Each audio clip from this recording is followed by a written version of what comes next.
One.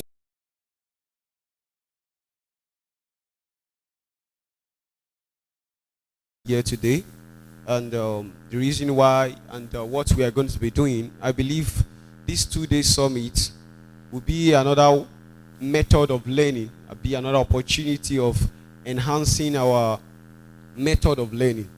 So I believe we're going to be learning a lot, the practical aspect, the theoretical aspect, and everything concerning computing. So the essence of Nigerian Association of Computing Students of the National Open University, or the essence of being a computing student, is to further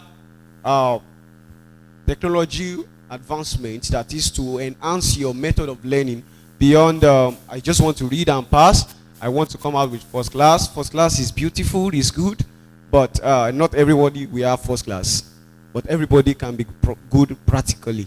So I believe this will enhance our method of what we are going to be learning at this Techi 2020, which is the technology innovations and let me say the method of enhancing the technological world. So everybody here, I just want to appreciate, from the Ibadan Study Center, which is the National Secretariat, to the whole Southwest Zone, and opportunity to have my people from Abuja Study Center. Abuja Study Center, let me have you. One Nacos. So with a few time, I believe we're going to be learning a lot, and trust me, all you need to do is focus, learn, meet with people. At least we have enough guys. By tomorrow, we have enough people from a different study center here. So I just need you guys to please sit down, regardless of what it is. Listen attentively, meet with people, talk to them. Definitely they will show you the way. Thank you very much.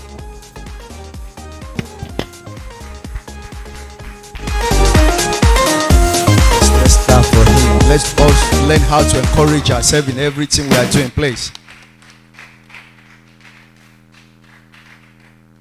I want to recognize somebody in our midst, the person of all the way from Fruits Mina, our sister.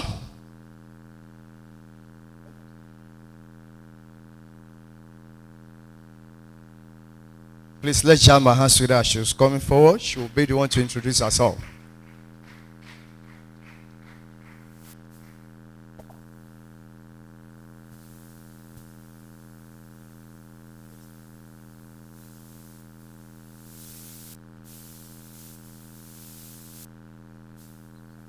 Hello, good afternoon. My name is Anatolai Shomi from Federal University of Technology, Mina.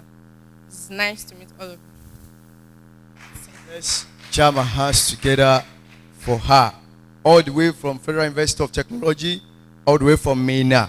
It is not easy to come all the way from Mina to this place, all because of Nacos. Please, let's jam our hands together for her once again. Also, I want to introduce to us one of our speakers here today, who he will be coming on stage.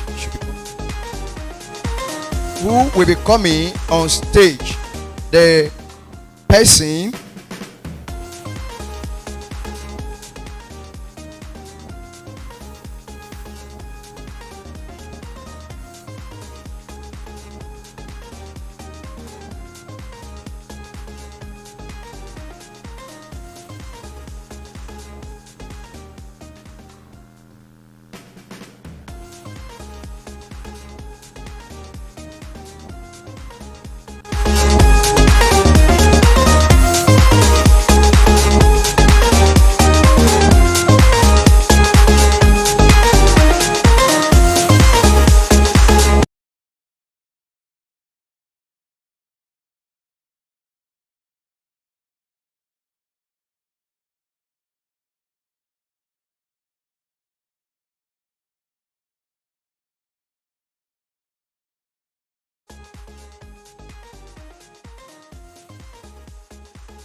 handled.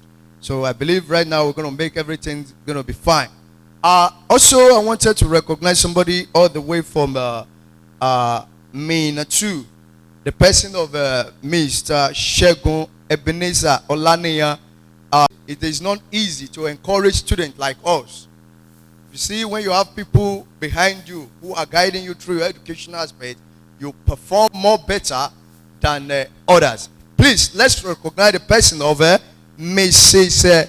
Adebola Orewole as she comes on stage, man. She's one of our speakers today. Please, let's recognize her. Please, let's jam our hands together for her. I love that mom a lot. She's really encouraging us. Also with me, I'm going to recognize another person here. The person of Mayam Adebeti. She's also in our midst, right? Please, let's jam our hands together for her too. She's also in our midst. So as we are moving forward, little by little, you begin to see what we are here for. I want us to have it in mind that I am here to learn. Please tell yourself, I'm here to learn. I could remember last year when we came for the last conference that we had. I thought I was one of the best computer science students in the world. If you ask me, I thought there's nothing you can talk about when it comes to computer that I can't do. But when I get to this place, I see myself as I rate myself 0.0000 minus 0.00. So I know nothing. So we are all here to learn. So let's pay a good attention to everything that will be coming up here. Coordinator, your attention is needed right here, please. Coordinator, your attention is needed.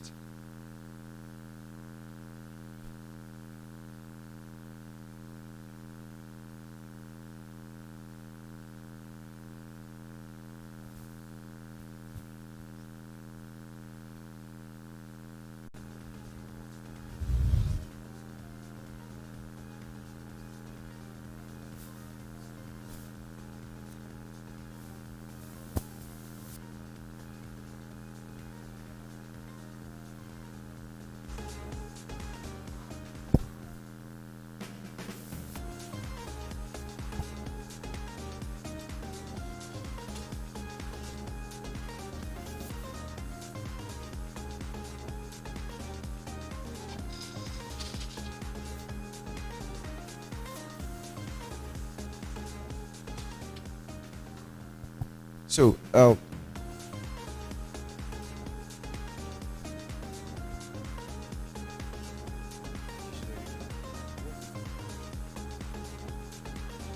Okay. We're just going to be looking. We just have a few minutes time to just towards the panel session, and I believe it's going to be more interactive.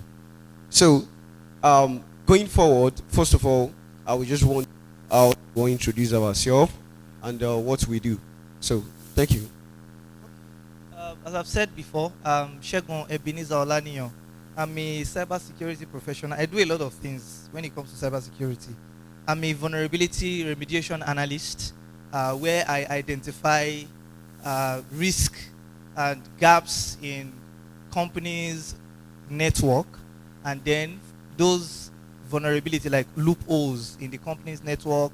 I develop mitigation plan, to remediate those vulnerability. Then I'm also a cybersecurity research and development analyst. Most of the things I do with that is I help small and medium businesses or enterprise to scale up their cybersecurity posture for their organization. Then I'm also the co-founder of Cyber Safety Media. That is a media outlet that I use with my partner, to release security awareness, cybersecurity best practices to end users. I'm also a speaker. I host webinar every month on cybersecurity and staying safe online. So that's me. I think it's just a great privilege having you. It's just like having an hacker in the building. Yes, should I use that word, having an hacker in the building? So for everybody will feel like, I just want to become a programmer, I want to become an hacker, I want to see this code that is running, and I feel like, wow, poof, I enter into the system, like a movie. Well, let's just have you, sir. So what's the name, sir? So, hi everyone, my name is Deolu. So, what I do, I'm basically into engineering as a whole. For the past couple of years, I think I've stayed more in the back-end side of things. So, I'm also the ex-president of Science UI. I graduated last year. So, today I'll be sharing my knowledge with everything I've been, all my career experience for the past like 4 or 5 years, and how I was able to balance work as a student, and so how I was able to be for opportunities both in Nigeria and in the world. So that's what I'm here for. Thank you. Okay, thank you very much. Introducing myself, I'm an AI expert. I do machine learning. So most of our TensorFlows and Pythons, these are what we use when it comes to machine learning. But moving further in career in technology, so back to you, Mr. Shegun. So talking about cybersecurity here, a lot of people want to become a cybersecurity expert just because of one thing, because they want to become an hacker. So tell me, as a cybersecurity enthusiast or as an expert, do you think I can become an hacker in less than a few weeks as a cybersecurity enthusiast? Okay, before I answer that question, I always, anywhere I go, I always, try to help people let go of that ideology that when we talk about cybersecurity, we are talking about hacking. Of course, hacking is part of it. I believe it's because of the way, hacking comes with breaking into systems, trying to destroy things, to show how, techy you are. But that's not all there is to cybersecurity. Cybersecurity is way too big and wide than just hacking. And even the hacking itself has varieties. We have penetration testers, we have red teamers, and the rest. So cybersecurity is not all about hacking. But to now answer the question, a few weeks is not enough for you to become an hacker. Even if you want to become a hacker, like a bad hacker, not an ethical hacker, a few weeks is not enough. Of course, there is something called script kiddies, like a threat actor that does not know how to carry out attacks, but normally, use or leverage tools that have been created by expert hackers. For example, there was a news, I think 2 months ago, that a young boy hacked one very big company. Young boy of about 17 years old. Now, that guy might not be a professional hacker. It might just be a guy that saw some few tools that some people have created and then leverage those tools, you know, to carry out the attack. That does not make the guy a hacker. Don't know if you are getting it. It doesn't make the guy a hacker. Those kind of people, we call them script kiddies. They are not professionals, but because they have knowledge of computer somehow, they could leverage, you know, tools that have been created by other expert hackers or professionals. So within few weeks, it is not possible to become an hacker. Wow. I think that's just a brilliant aspect of use. At least, regardless of how I just see a movie that is pressing and enter. I watch a movie, Hot Seat. I don't know if you remember the movie. Yeah, so I begin to look at this movie like America make this movie hacking real, but Indians make hacking easy. Like you just come to the system and you press enter and phew, you are done. But when I look these movies, I felt like, wow, this is the real essence of hacking. That is, these are what penetrations, the life of everything you're talking about, cybersecurity. I think that's just another brilliant aspect of you. So coming to you, sir. Oh, I think while we are on this, we have one of our panelists that just comes in. You can introduce yourself, sir. Okay, good afternoon, everybody. My name is Christopher Nyedi Udo. I am the current serving president of Nacos Development Chapter. I happen to be a product designer, specifically mobile engineering. Thank you. All right, thank you very much. So, we've been talking about the aspect of cybersecurity. So, let me move to Mr. We here with having the life of it's a tech expert becoming a software developer, and we felt like I want to become a software developer, but I can't code. So, what do you advise me? Because I want to become a software developer. Do you think I can become a software developer when it comes to tech without code? Is that possible? I think that's actually a very vague question, because you can't be a software developer without knowing how to code. That's a straightforward question, straightforward answer. But also, it doesn't stop you from being an engineer without. You can actually be an engineer without knowing how to code. So there are two different things. Okay, developer and engineer. Yeah. In the global sense of things, there are different aspects of what we call software engineering. So it's possible for you to work in a software engineering field and hardly have to write code. Okay. So, but if you're looking at the actual building stuff from scratch, like what you see stuff, you want to build it, you actually need to So, should I ask that what is the difference between the developer and the engineer? Because if I can't code as an engineer, so what am I going to be doing? So engineering itself is like a whole broad aspect of things. So it comprises of all the aspects that actually comes together to build a product or a particular solution. So a solution has different aspects. A solution can require this, it has the technical aspect, it has the organizational aspect, it has some other small aspects that actually are, people term to be very unnecessary, but actually very important. So term to be very important. So for example, now let's use a use case of like, okay, you want to build a solution that helps people pay for their school fees. So in the grand sense of things, the first thing that comes to anybody is that, okay, I'm looking for a programmer, I'm looking for a developer that will help me build it. But in proper solution building for most companies nowadays, you see that that's not just where it ends. You start hearing they're looking for a QA person, they're looking for a tester, they're looking for a project manager, they're looking for all these people. Are not all of them are engineers, but a good number of them can actually call themselves engineers. So you can actually be a software engineer without entirely knowing how to code, but you can't really, if you want to build things if you want to see things and you want to be able to build it, you actually need to learn how to code. I don't know if I'm making sense. I think that's clear enough. So you're telling me now that there's difference between the software developers and the software engineer. I won't say that there's a difference. Okay. So Because what, in my experience, what I would say is this: that people just see first thing that comes to their head is that when they see someone writing code, person is either a developer, a developer. It's just like a general term that everybody But says. we all believe that when I see, oh, this guy is a software engineer, I say, oh, man, that guy been a bad guy. Engineer is just one big name, Jerry. They don't call it big name. So, but that is the right name. Engineer is just making it look like, this one, A bad guy. a bad guy. But still.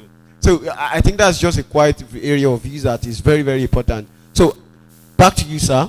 Now, as a mobile designer, give us an example of what I can do to become a mobile designer.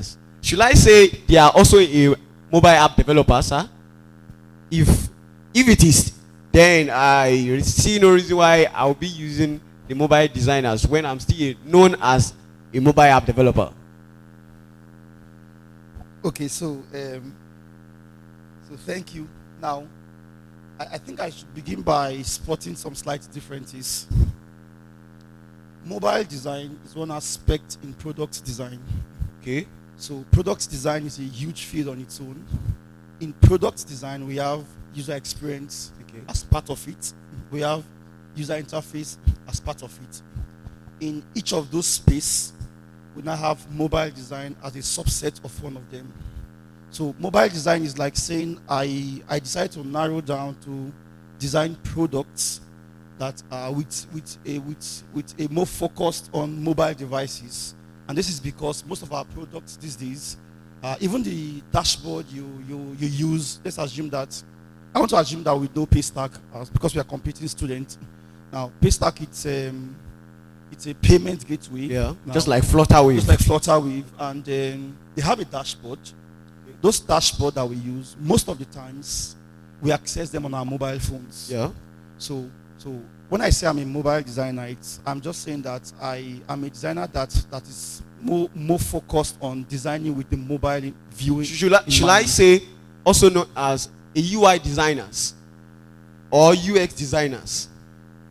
Okay, I mentioned before, those are subsets. Okay. Now in UX design it's a huge field on its own. Okay. So UX design, there's a process to that. Okay. So, but let me stay with the UI part. So if I'm a UI designer, okay, I can be a complete UI designer that I'm designing both web experiences and mobile experiences. Okay. But I choose to be a UI designer that focuses on just mobile. app. So even if I'm designing a web experience, I focus on the mobile view. So I focus on mobile design. Okay, let's talk about, because of our time, let's talk about the money aspect.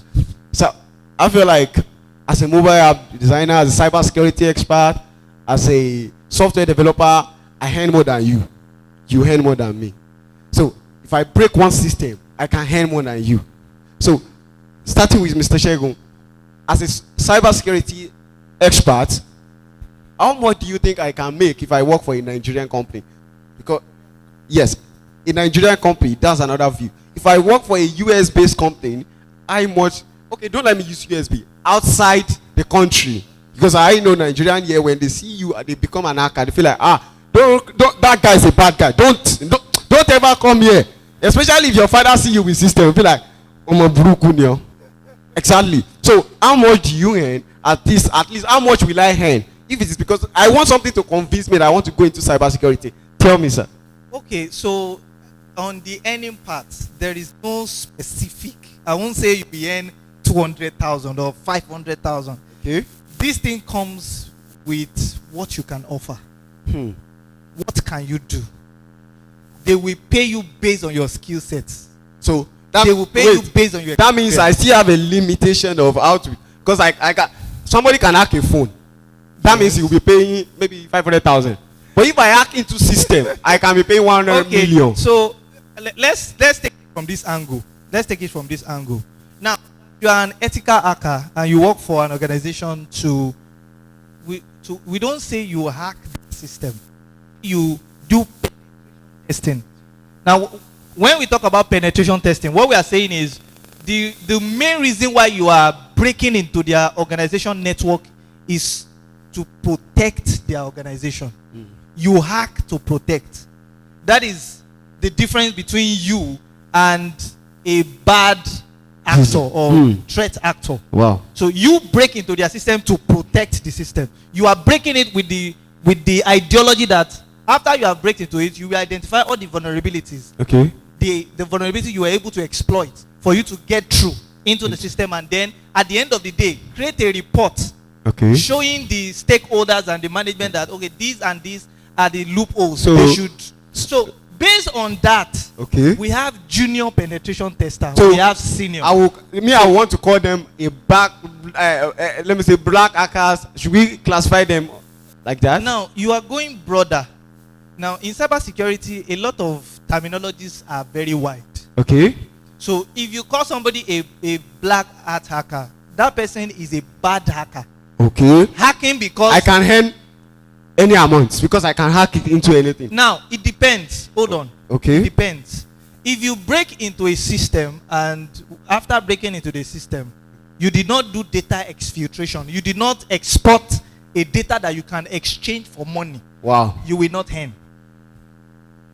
If you break into a system and you could not transfer money from maybe one of the accounts to your account, you've just played.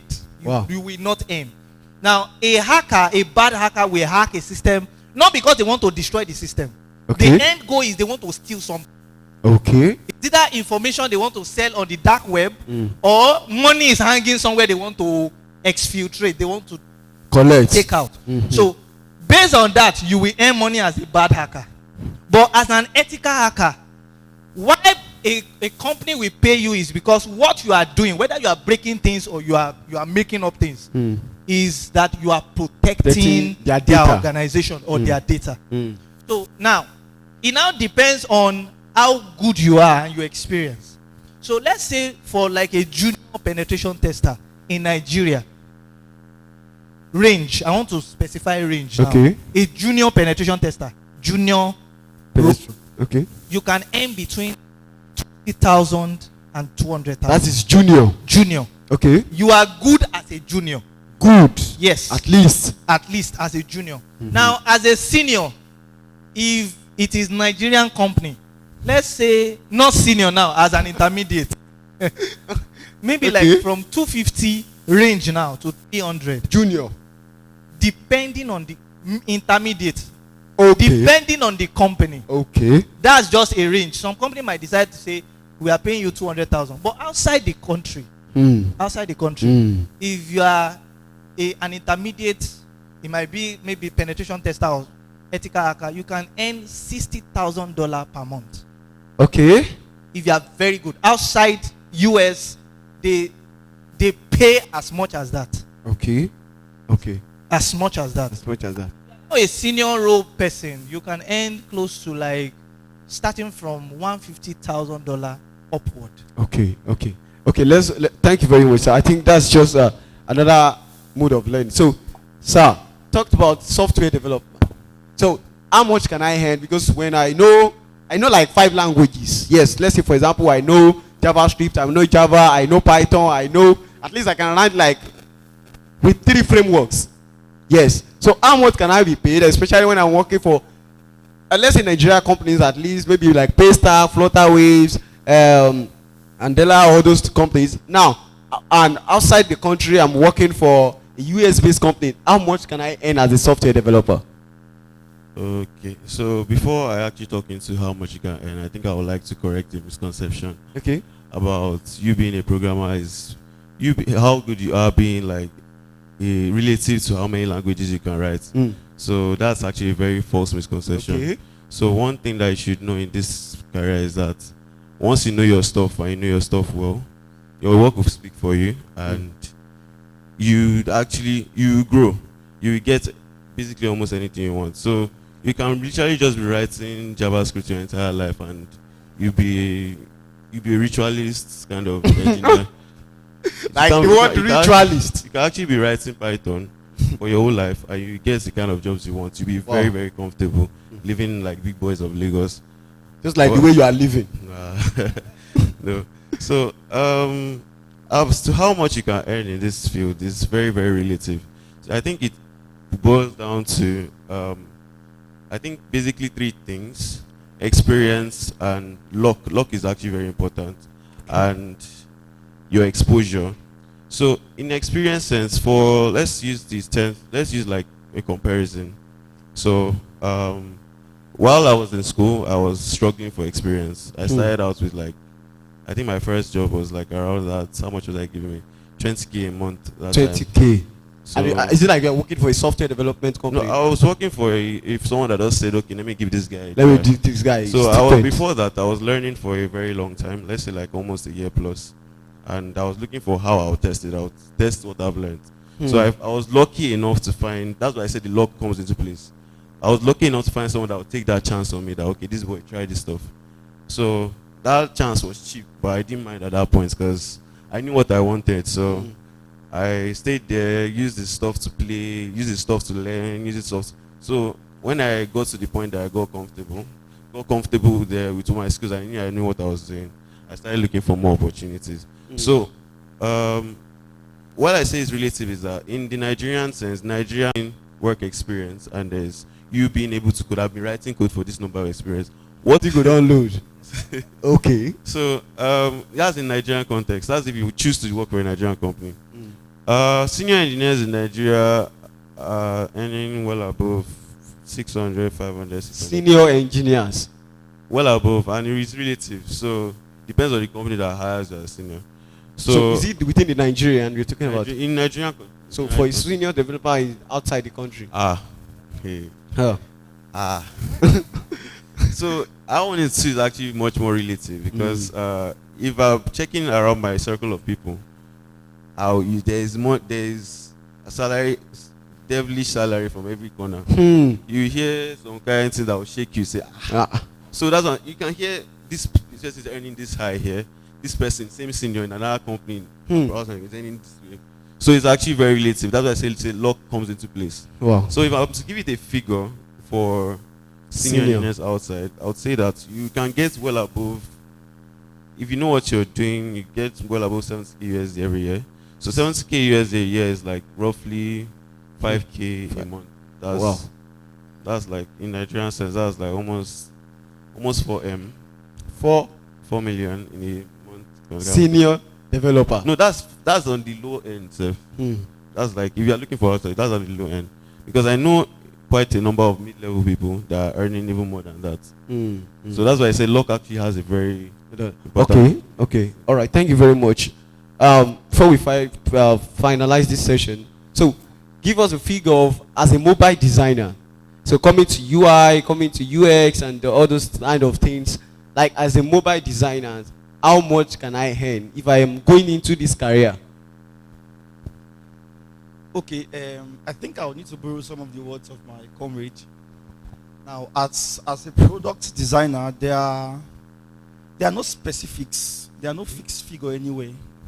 Now, what you earn is relative, first to gender, to location, and then to the firm you're dealing with. So, what a typical company in Ibadan will pay you is different from what a company in Lagos would pay you. Company in where? In Lagos, Abuja, or Port Harcourt. Okay, you're talking about location, yes. So location also has a part to play. Gender has a part to play. Okay. And then skill sets, experience. So you said gender, which means if I'm a female, I can collect less than 500,000. Okay. But if I'm a male, I can maybe 200,000. Okay. Because I'm just a male. Okay. Now that depends on the HR or the talent acquisition in the company that you're dealing with. Now you know that some hiring manager recently there have been a push for gender equality, gender balance. So they are trying to encourage females to come into tech space. So that they are trying to attract them with higher figures. So that's why I say gender also has a role to play. Wow. You get Yasibi. So as a product designer, will you understand what you're doing? I think I'll need to start from the intern level. Let's assume that you finished learning, you spent say 3 to 6 months learning, and then you want to take an internship just to practicalize what you've learned. The least I think you would get is a 50,000 in the Nigerian currency per month for internship. And then as you begin to go to a junior level, if you really understand what you're doing. Like you're talking about internship here. Yes. I mean IT. Yes. So I'll be giving like how much? 50,000, yeah. 50,000. Yeah. Wow. For internship. At least the few companies that I've interacted with, and the people I've interacted with, that's about what they get on an average And then for junior, on an average, you get between 80 to 150, depending on the company you're dealing with, depending on the location, and depending on your skill set. Okay. Now, because some companies, it's very funny. Some companies hires you for a junior role, but you're doing stuffs of intermediate and senior. That's how ironic Nigeria can be. So that's between what you get, and then for an intermediate, you get between 250, 300 to like 450. Okay. And then senior role keeps climbing up, and then across the borders, which is the most interesting part, a junior role you get around 40,000 to 70,000, depending on the location and then the company you're dealing with, and you keep climbing up from there. Okay. All right. Thank you very much. Okay. Said he wants to add something last.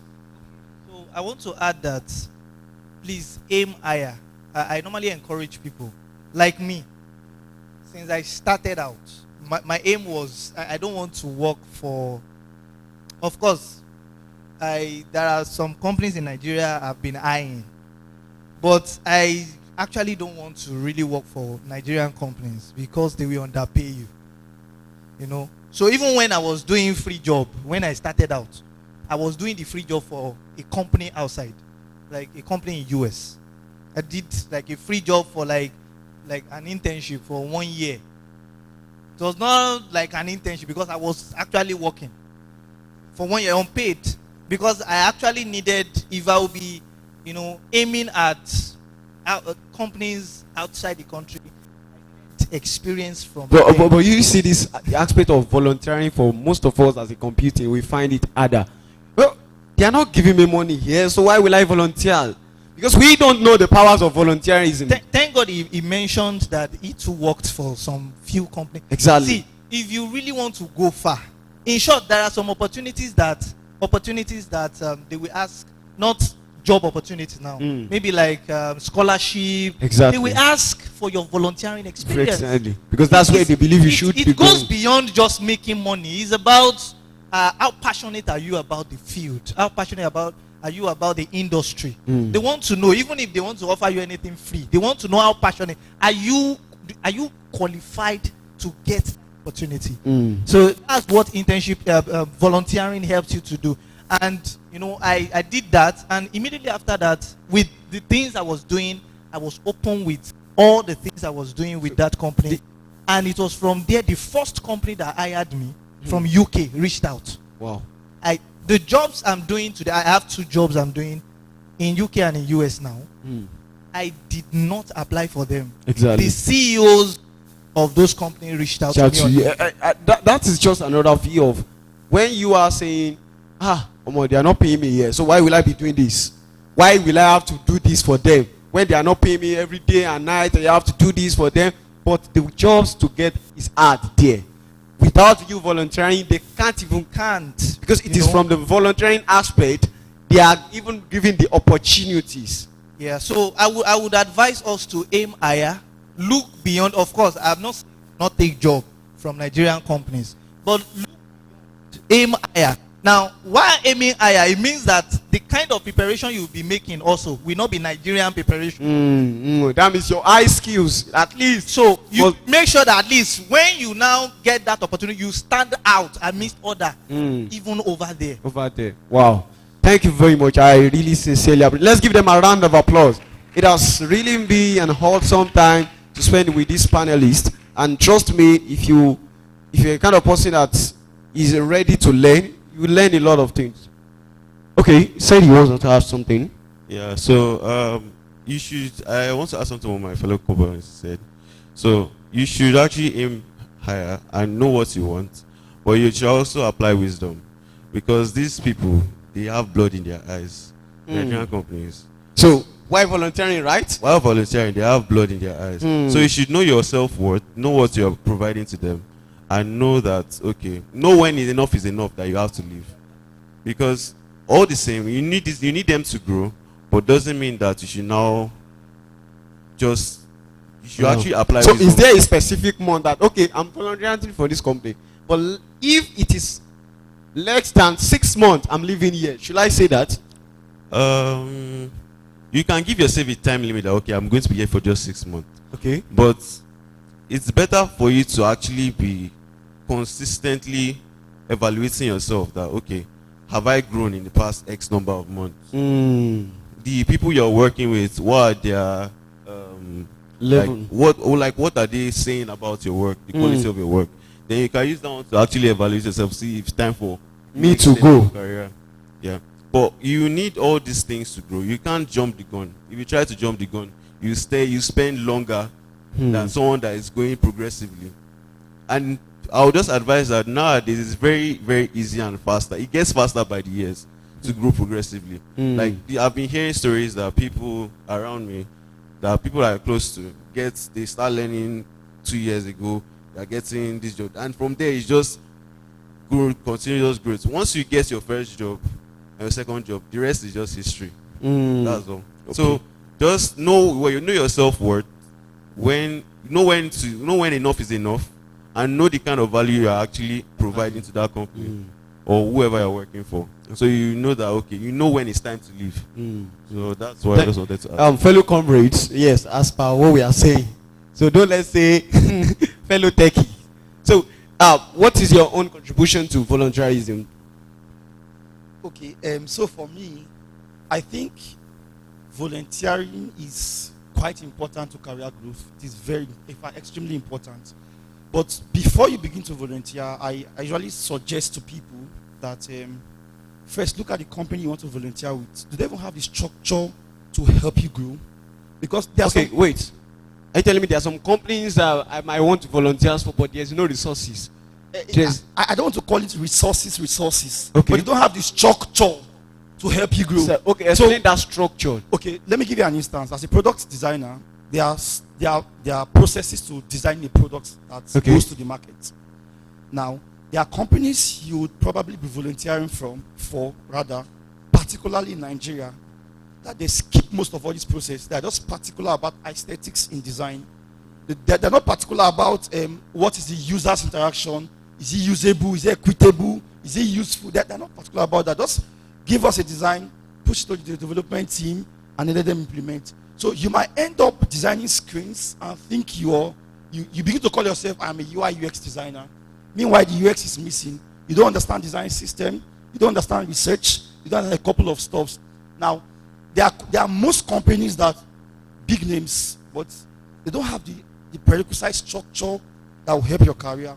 So if you choose to volunteer for those kind of companies, because they have, I can mention a few of them for you, because they have big names, and then you get there, you only have big names in your CV.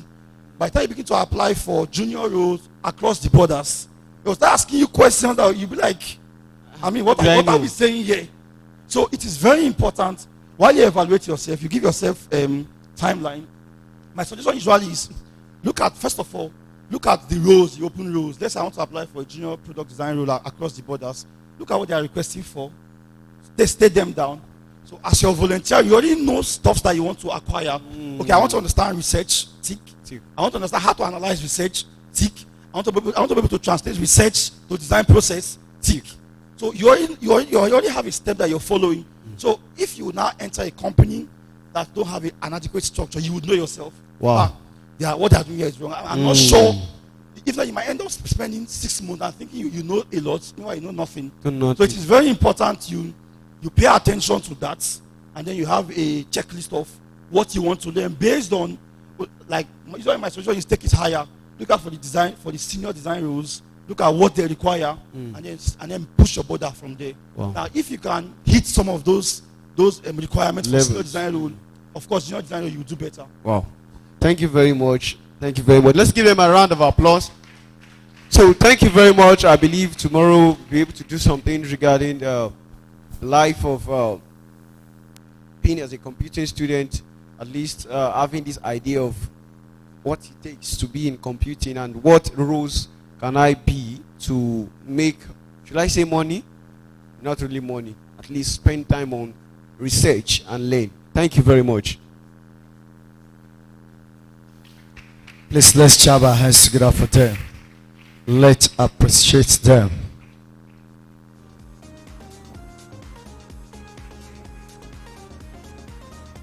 Thank you very much. We appreciate the panelists very well for they have given on a lot of let me say more innovations. As it is now, we see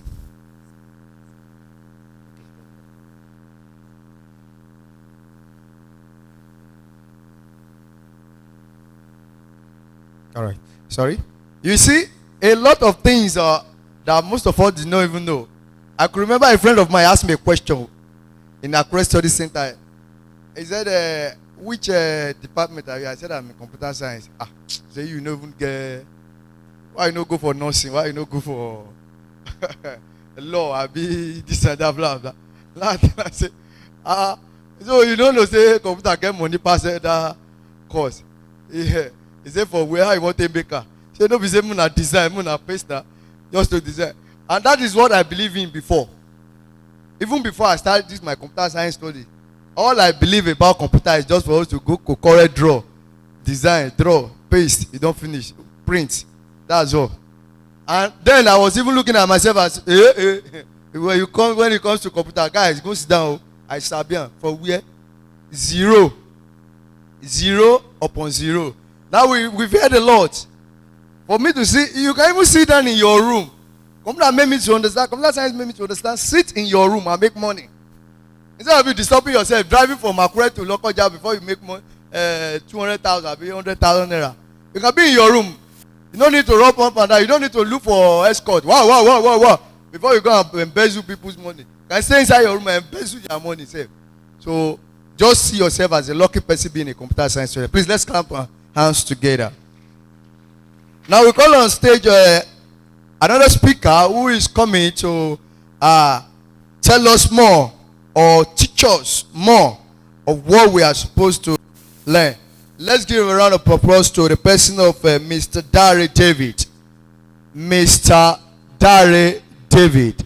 Please, let's clap for him. He's a program manager for West Africa. Please, let's jam our hands together for him.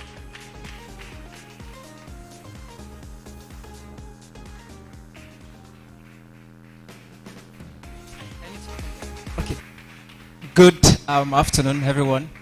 My name is sir. Dare David.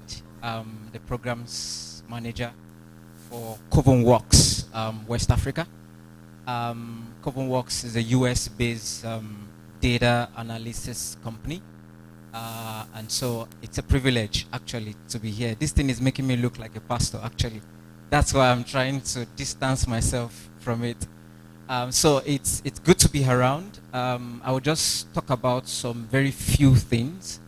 I heard some of the beautiful things that was said in the session, but again, I am not here to excite you, and that's the honest truth.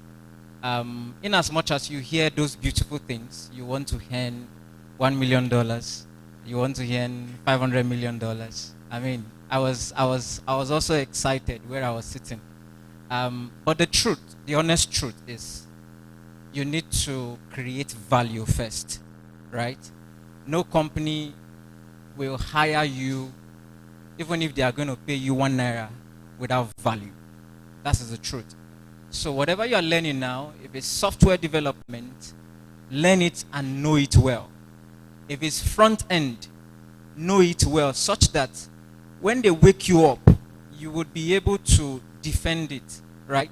I used to randomly tell a couple of my friends that Nigeria is not suffering from unemployment problem. We are suffering from the ability to have the right people to create value, right? I volunteer for Coven Works as their programs manager. I'm also the vice president of growth and operation for a fintech company in Nigeria. I'm not going to name that company, right?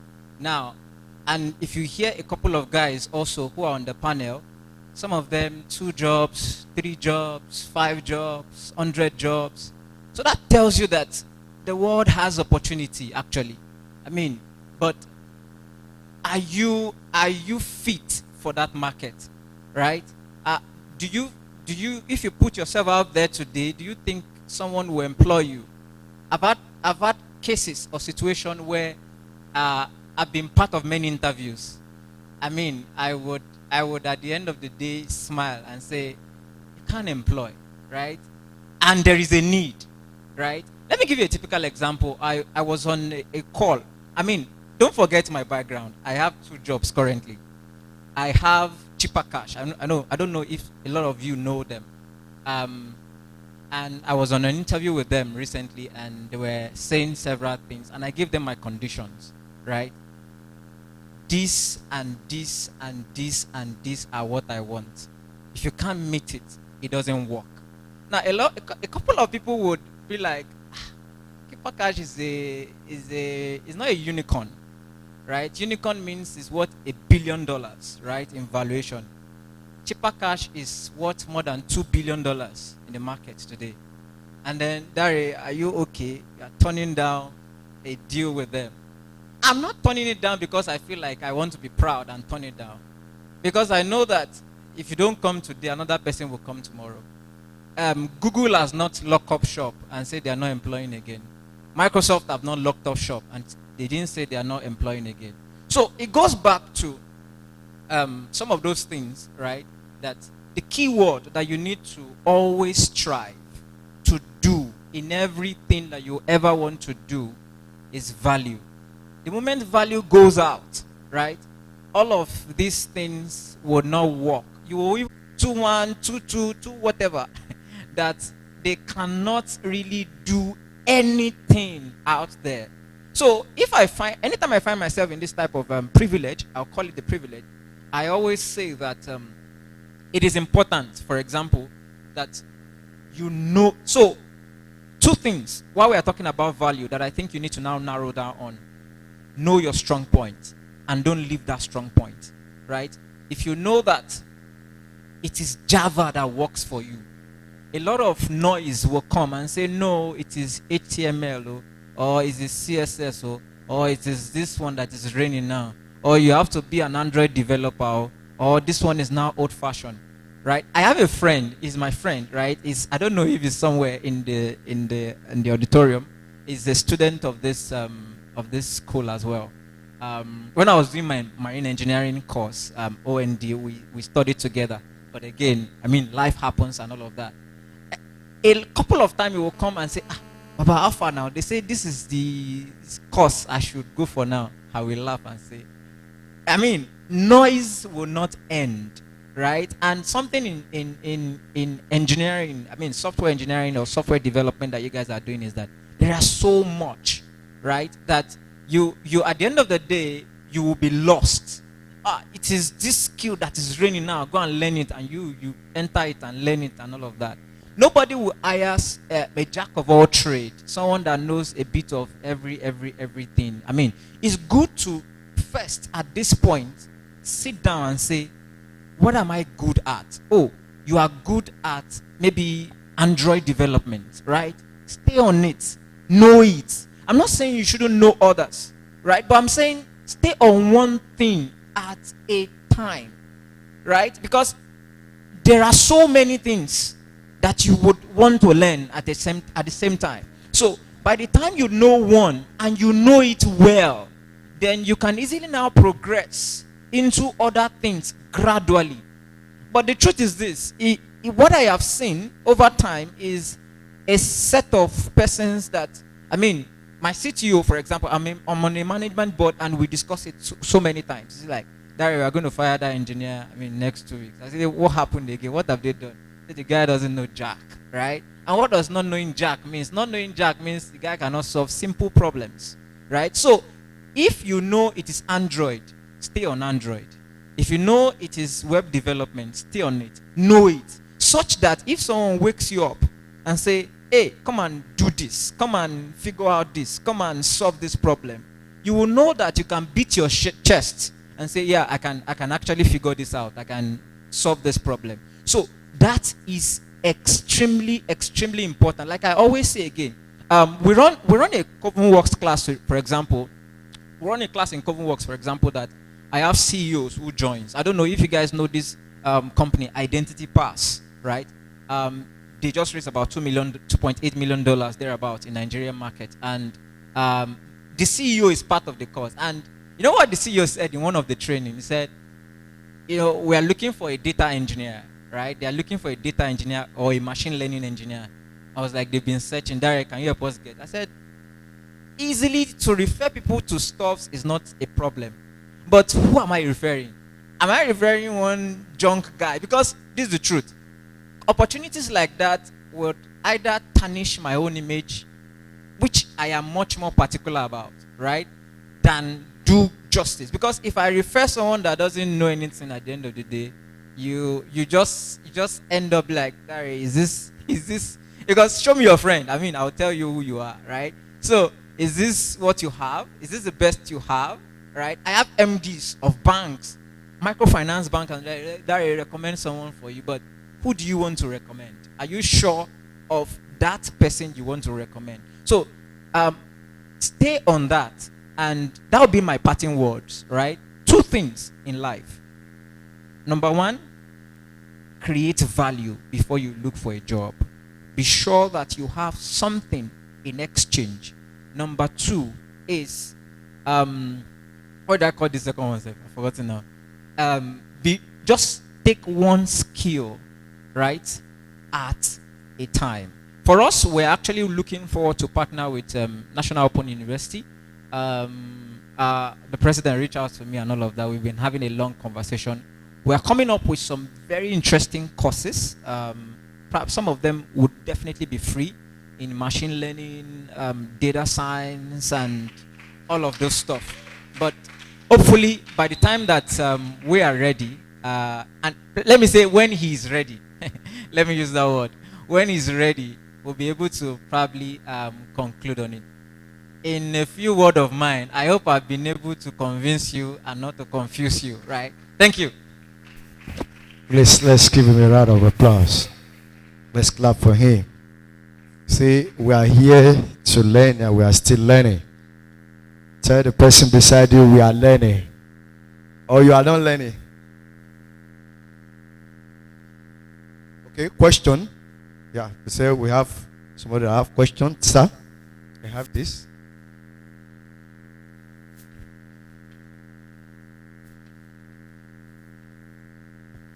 Good afternoon, sir. A friend of mine was actually saying something to my ear while you were talking over there. And he said that, why is it that most companies in Nigeria, they're actually after senior developers? You said, before you can actually sit in for a job, you need to actually know that if truly you want it or not. And you should try to have a value. Then he said, how will a junior developer add to his value or her value without having some kind of project to, to develop itself or herself? I don't know if you get my question. Why are they not trying to recruit the junior developer, then try to push them up, or the intermediate one? Why are they going for the experienced one? So we love you to, enlighten us more on that. Okay, thank you. I think it's a wrong motive, right, or wrong notion, right? Let me use my company as an example. The one, not Coven Works, the other one. We are always seeking out for junior developers, and I'll tell you why. We're seeking out for them because we understand that the retention rate of junior developers is better, right? Every senior developer that you have in Nigeria is planning of trying to japa. That's the truth. I mean, if you are the one too, that's what you would think. Those guys here that came here, right? If you ask them again and again and again, their next plan in the next 6 months is how to leave this great country. Either it's great or it's not great. It's left to you guys to decide, right? So, to me, I think it's a case of, that's why I said beliefs, right? It's a case of what you have experienced or what the person have experienced that have created an image, either a good image or a bad image. In this case, maybe a bad image. Because I know that a lot of Nigerian companies are seeking out, right? They are seeking out junior developers. But the problem that we would have in this sense is, if you call yourself a junior developer and they give you stuff to do, will you be able to deliver, right? I mean, in my company, for example, we've retained our engineers about 1 year now, thereabout.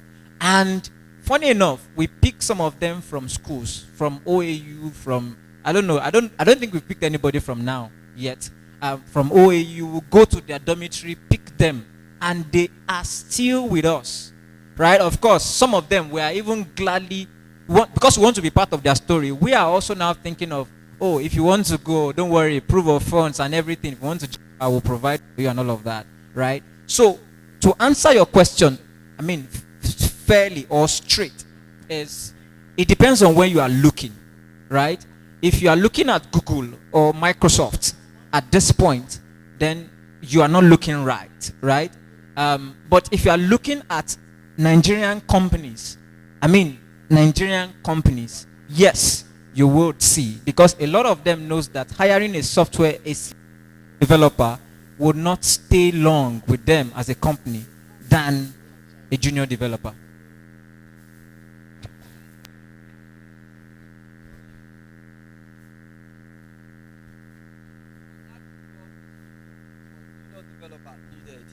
Junior developer needed. But below it, we are seeing junior developer with 7 years experience in Nigeria. What's going on? So in this kind of situation, what can they do? Like, I'm a junior developer, then I want to apply for a job, then I'm seeing 7 years of experience. Where do you want me to see it?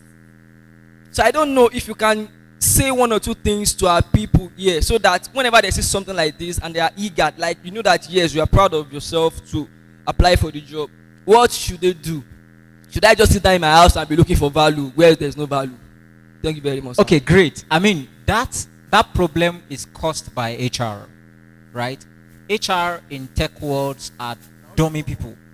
Sorry that I use that word, right? HR would be like, what do you want? They don't really know. There is a new career that is coming up, like tech HR. People that will really understand the needs, the technical needs of a company when it comes to engineering or software hiring, right? So when you see stuff like that, 7 years experience, it is caused by mentality of a conventional HR that wants to just brag or booga, I mean, just show muzzle. But if you can get yourself to the interview stage, right? And I will tell you this, most of your vacancy will not be reviewed by that HR that posted because it doesn't know what is there or it doesn't know what to check you on, right? Most of it will be reviewed by the tech guy, either the CTO or the senior engineer or stuff like that, right? So if you can put it in, and you have another thing is branding. You must know how to present yourself, right? Of course, we know about GitHub and all of that. You must know how to profile yourself in such a way that, I mean, anyone can easily see. If I want to hire a tech person anywhere today, I go to GitHub and I will see, what have you done? What have you built? Right? Because I believe everything that you have built should have been there. Right? So that is the source. So when you see 7 years experience, whatever, I don't think you need to freak out and say, oh, 7 years experience, I'm going to run away. Right? I think you just need to settle down, put yourself out there, especially your profile. Now, tech, you understand tech is not about BSc or HND or whatnot. Even masters, nobody cares. Everybody only cares about what you have done, right? And that's why GitHub is very, very important, right? Put everything that you have done, no matter how silly, no matter how stupid, what you built looks like. Just put it up there. Someone will pick it and see and say, oh, this makes a lot of sense. Let's this guy try and all of that. I don't know if I answered your question.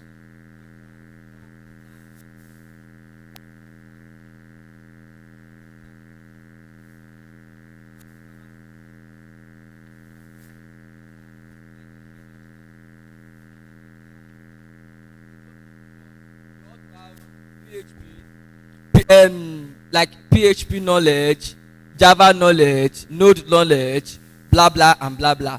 But me, the value I have with me is only PHP. Should I apply or I should sit back?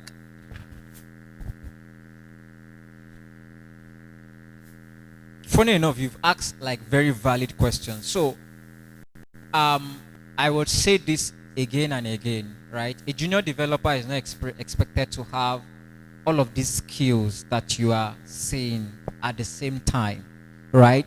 Now, take note.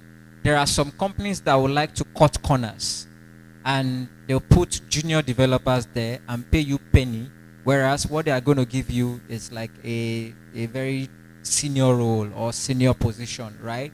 So, but to answer your question fairly, the point is, like I said, some of these things can still be HR errors, right? Conventional HRs that you have, because they are not tech recruiters, right? So they will put all of them there. Put yourself out there. That's what I find that is fascinating. For every of such interview I've been part of, right? What matters is, even in data science or machine learning or whatnot, right? Nobody is expected to learn all the algorithms or everything at a go. But they want to see this thing that I need for my business. Do you have something to fly? Right? If you have something to fly, you're not the CTO of that company that should be able to figure out everything, right? You're not the head of engineering that should be able to know every programming language or every of these things, right? But what matters is, what are they asking you for? There will be a programming language that they are using within their system that is core to them. And it is that, for example, if the system is built with Java, right? You can't survive with any other skill apart from Java in that same company. So, and mind you, they can have different languages, but there will still be a core. Like 70% of their system will be built on a particular language, right? And so that's what the tech recruiter, for example, would be looking out for. But I would say, again, you are right. I mean, it freaks everyone out when you see what matters is first give a good impression, get to the CTO or get a meeting with the head of engineering. Those are the people that matters. All the other nonsense, I mean, they would not be part of the meeting at the end of the day. I don't know if I answered your question. Yes, please apply. But don't forget what I said. You need a good branding. You need to be able so that if someone check more than 5 seconds, probably for a CTO to check your CV or check. So when it's flipping through, it's interesting things that will get his attention, and then I think you will get, once you get to the interview phase, you can figure out this language, that language, whatever. Some like my own would even be ready to help you and say, no, it's no problem. Don't worry, we'll put you through. I mean, it's not difficult. All right. Please, let's clap for him. We have actually learned one or two things again. I believe, say, most of us, when we go online, you see job vacancy. You say 5 years experience. You say, me we just graduate for investing. No. Now I'll get 5 years experience. Psham, you close that one. You don't work out, go with that. Abi? Don't be so. Now so it happen. Everywhere you go. So, I think we are running up little by little. We don't want everybody to be stretched up because we still have a lot to do tomorrow. So we don't want to stretch everyone up. So I think we're moving on straight to the next event. What are we doing next? We are calling on developers communities to all come on stage. All developers community to all come on stage. Shortly before that, please, I believe we all our sponsors in the house, the Covens Work. Let's give it a round of applause for Covens Works. It's not sounding enough. I need it because without these guys, you guys can't be here. Trust me. Let's give them a round of applause. And IC Square, the official cybersecurity company, and the greatest organs of Outworks Force. Let's give a round of applause. A round of applause. I'm not hearing. It's not sounding enough. See, this is the fact here. Without all these sponsors, you guys can be here enjoying all these things for free because these guys have made it possible, honestly.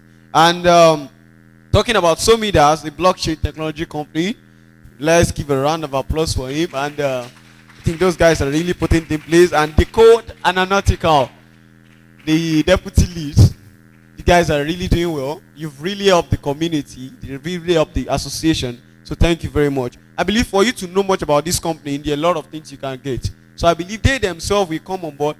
Shortly before that, I want to introduce Mr. Shegun Shobulo, sir. Let's just hear a single word from you, sir, just to welcome us. Let's give a round of applause. Understanding ovation, please. Okay, understanding ovation, everybody. Okay, sir, you can come forward, sir. Thank you very much, sir. We really appreciate. I will be handing over to, after Mr. Shegun Soblo, the developers community should just get set. Why the lead and his community executive should take care of other programs while we end the session for today.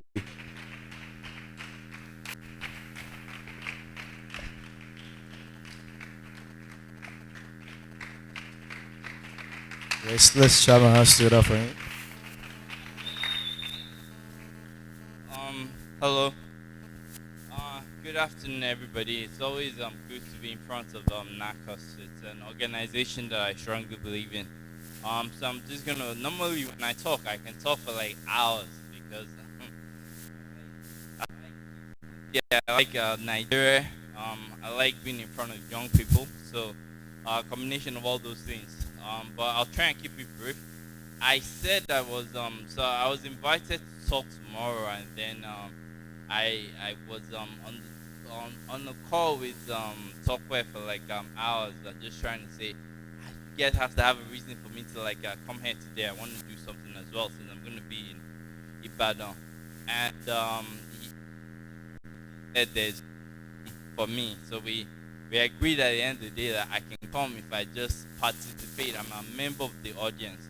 I believe during this time session, I picked like between 1:30 and 2:30. And what was in the program that I saw was that you will be having practical sessions. I don't see much of that happening right now. It was also supposed to be for like an hour, and I wasn't sure how much you can learn in an hour, except it's with like apps plus, and you can learn a lot in like just 15 minutes.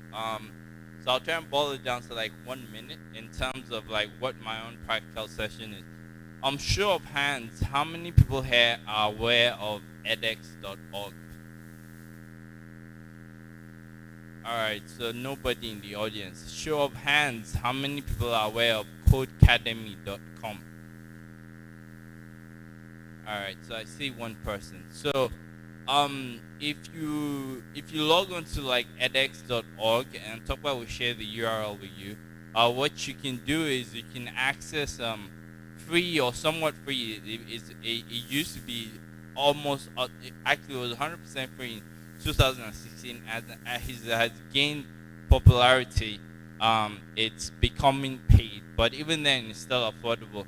There's one particular course on edX, in Introduction to Programming course by MIT, and I always tell people, based on my experience dealing with students in Nigeria and having taught a computer science curriculum in Nigeria for about 3 years, I always tell people, if you take 8 weeks of a particular course, it is the equivalent of like, well, it is more than I see people being capable of after doing say 5 years of like programming in Nigeria. So that's how great edX.org is. Now, programming isn't for everybody. If you get on edX, you will find things such as like English courses, psychology courses, accounting courses, things that you can latch onto and learn from. Most of the courses offer certificates now, and essentially you'd be from Nigeria, from your own home, as long as you have a laptop and a stable internet connection. You can connect to schools all over the place around the world and learn something from them. Now, if you're like me and you have an affinity for like programming or design, say like web design, then Codecademy is for you. So pretty much anything you want to learn, be it Java, JavaScript, Python, HTML, CSS, whatever is hot right now, Node, Angular, you can hop on Codecademy and learn at your own pace. Now, edX courses mimic being in an actual class, so they might tell you a course is going to run 8 weeks or 2 months or whatever, and you have to keep up with the course. But on Code Academy, it's self-paced. So it's almost like you're learning professionally. Some of the courses offer like certificates, but I'm not a big fan of like certificates. It's about what you know, right? If you know how to do something, then you can add value to it. So if you log onto like Code Academy, you can take courses on pretty much any sort of like technical design or programming course that you want, and you can learn at your own pace. So if you want to take 1 year to take a course, that's fine, that's your pace. And if you want to take a few weeks to take a course, say for instance, you know there's a company that's looking for like entry-level Java programmers, then you can get on Code Academy and go, I am going to learn Java in like 2 months, for instance, to be able to be eligible for this opportunity. So it's a great tool to have. And then also, if you have like class projects or assignment in a particular, like if somebody goes, I want to be a doctor, right? So the journey of becoming a good doctor and finding a good job in a hospital, etc., and all can be tough.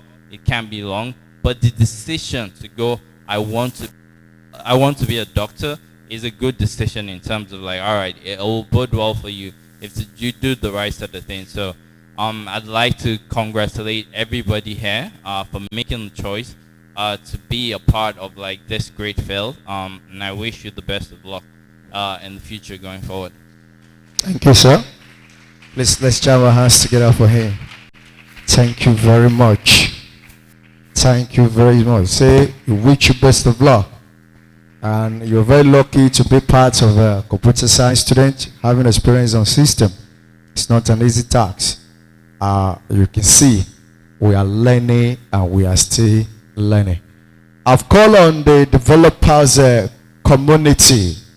They have to be on stage now. The developers community, please come on stage, please. Developers community.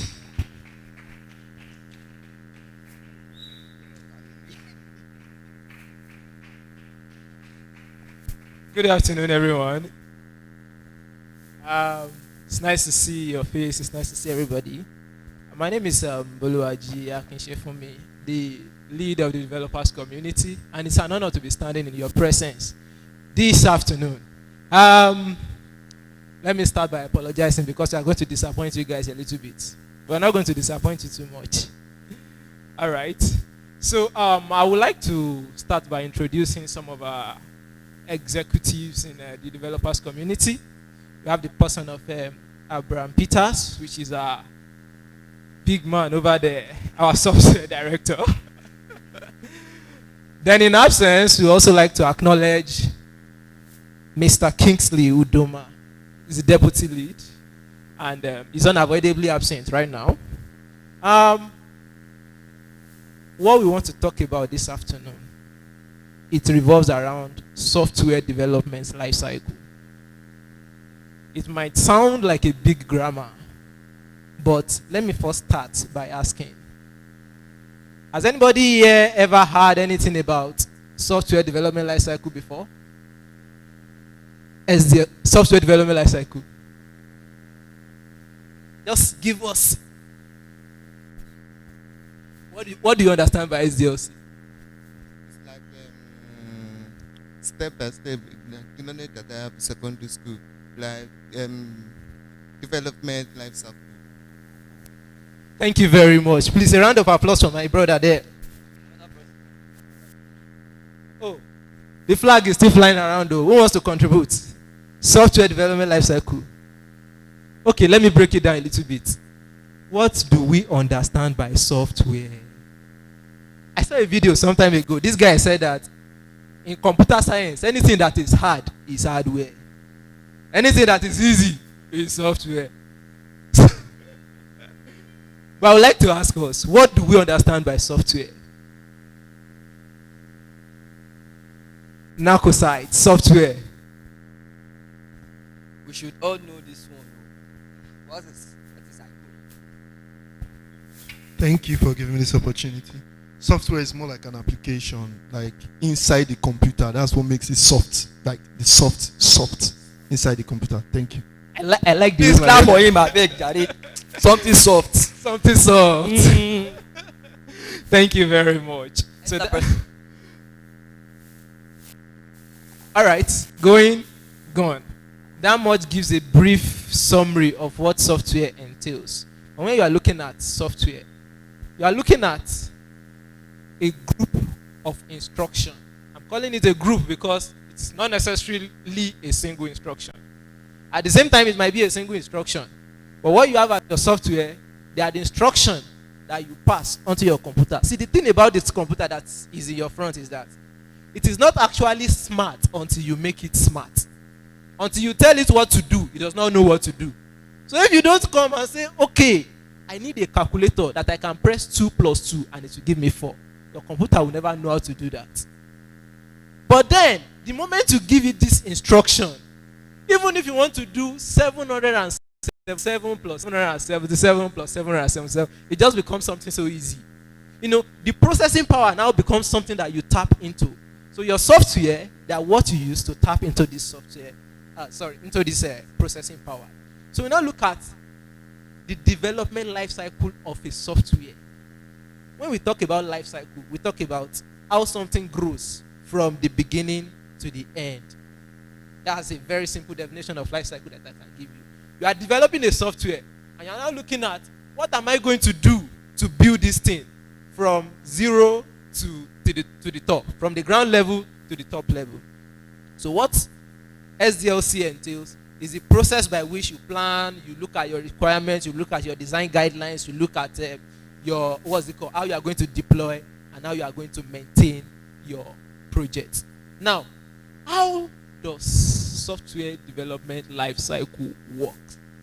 See, the thing about software lifecycle is that right from the beginning to the end, it is all about monitoring, analysis, and evaluation. You begin this software, you want to develop it. At the very beginning, there are so many phases, so many stages. I will still talk about the stages. But at the very beginning, you make a plan. That plan that you made, you have to put processes in place that you are going to use to monitor, to evaluate, and to analyze the plan that you are making. At the end of the day, it's what is going to make you understand that, okay, this project, am I moving at a spot, or am I moving from one stage to the other?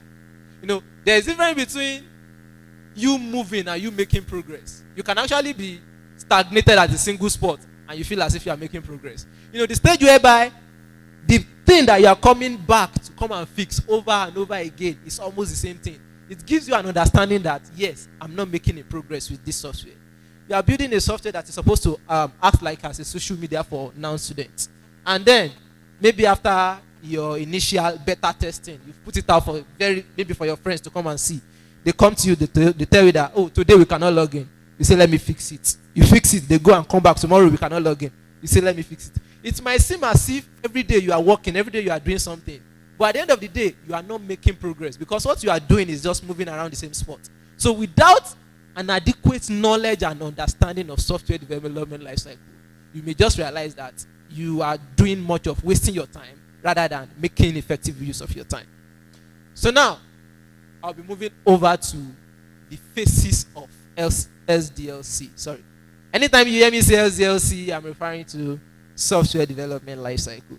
There are about 7 phases here. Number 1 is planning. Number 2 is you defining your requirements.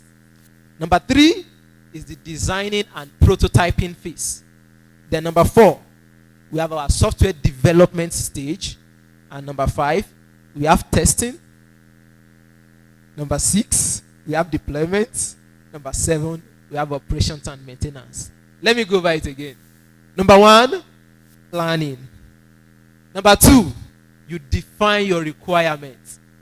Number 3, you make a design and you run your prototypes. Number 4, this is where the software development comes into place. The stage 4 is the software development stage. Number 5, testing. Number 6, deployment. Number 7, operations and maintenance. Operations and maintenance.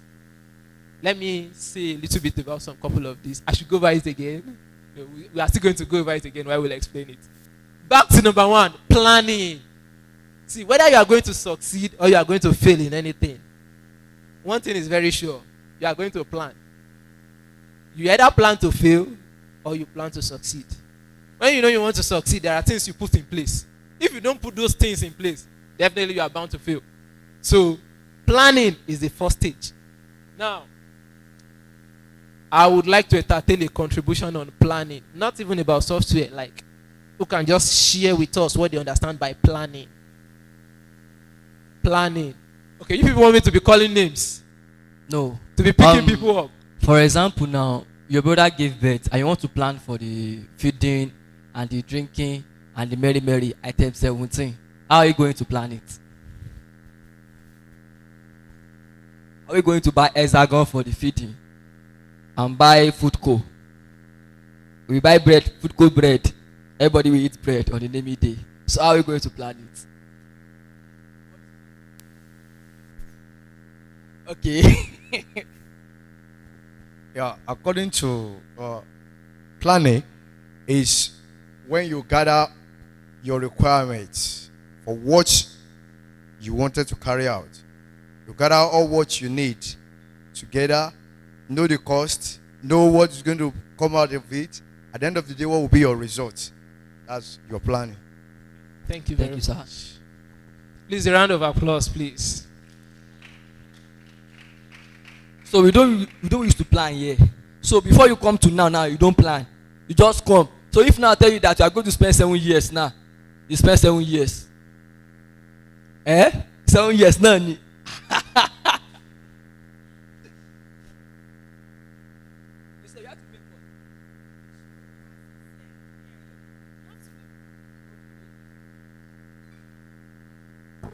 Planning is still for gathering information, like what we have said before, that before somebody go to a school, he or she must know the course that he wants to go for, so that she will be planning it step by step in order not to make any mistake. But you can plan to go and to come to now to study computer science, and now we give you art and nutrition. That one won't call. Any other contribution, please? So we don't used to plan. Okay, we are not planning our time now. We are spending as long as we can. Plan the time, Coco. Okay, thank you. Thank you very much. Just like we've been saying, planning entails us having a clearly defined purpose for your software. This is what team leads and parastatals and personnels, rather, they will now start coming together to drop their feedback and to let you know that, okay, in terms of doing this, consider this, consider this. So if you want to build a very small note-taking application, ask yourself, what do you want this thing to do? You want it to take notes. What kind of notes? Is it something that will be personal to you? Then if it is something that will be personal, make it very possible for someone to just pick up my phone or have access to this software and see my, personal notes. So these are what makes you understand that this application, this software, this is the purpose for which it is supposed to work for, purpose that you have from it. See, if care is not taken, every day you'll be seeing feedbacks and features that you'll be like, if this application, if this software has this feature, it will make sense. So another one will come. If it has this feature, it will make sense. So, but if there is no careful planning, you discover that your software development tends to shift and expand out of that original purpose. So that is the benefit of planning. Now let's go to defining our requirements. See, defining our requirements can be very, very similar to planning, but it's a little bit different. This is where you look at the resources that you need. Plan, you understand that this is the purpose, this is the vision, this is where I'm going. Defining your requirement is, what do I need to get there? What are the ingredients that I need to prepare this stew, this soup of this software? This is where your requirement definition comes into play. So it might need you to come up with a team that will help you develop the software, or a specific infrastructure that you need to put this thing to ground. But having that requirement will make you have an understanding of what you need to do next. It will make you know that, yes, so I need to build an application. I will need some couple of front-end developers. I will need some couple of back-end developers. Probably it's a very big application and you need a big server. You need your DevOps engineer to come in and make some couple of magic too. all these requirements are what will make it easy for you to know that this is where I'm going. This is how I'm going to get there. That is as far as defining requirements goes. And defining requirements is our number 2 in case you forgot to note it down the other time. Going down to number 3, designing and prototyping.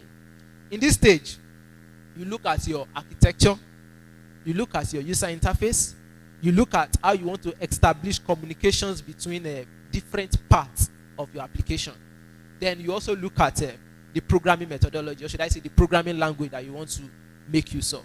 That is what designing and prototyping entails. But before I move forward, who knows anything about design here?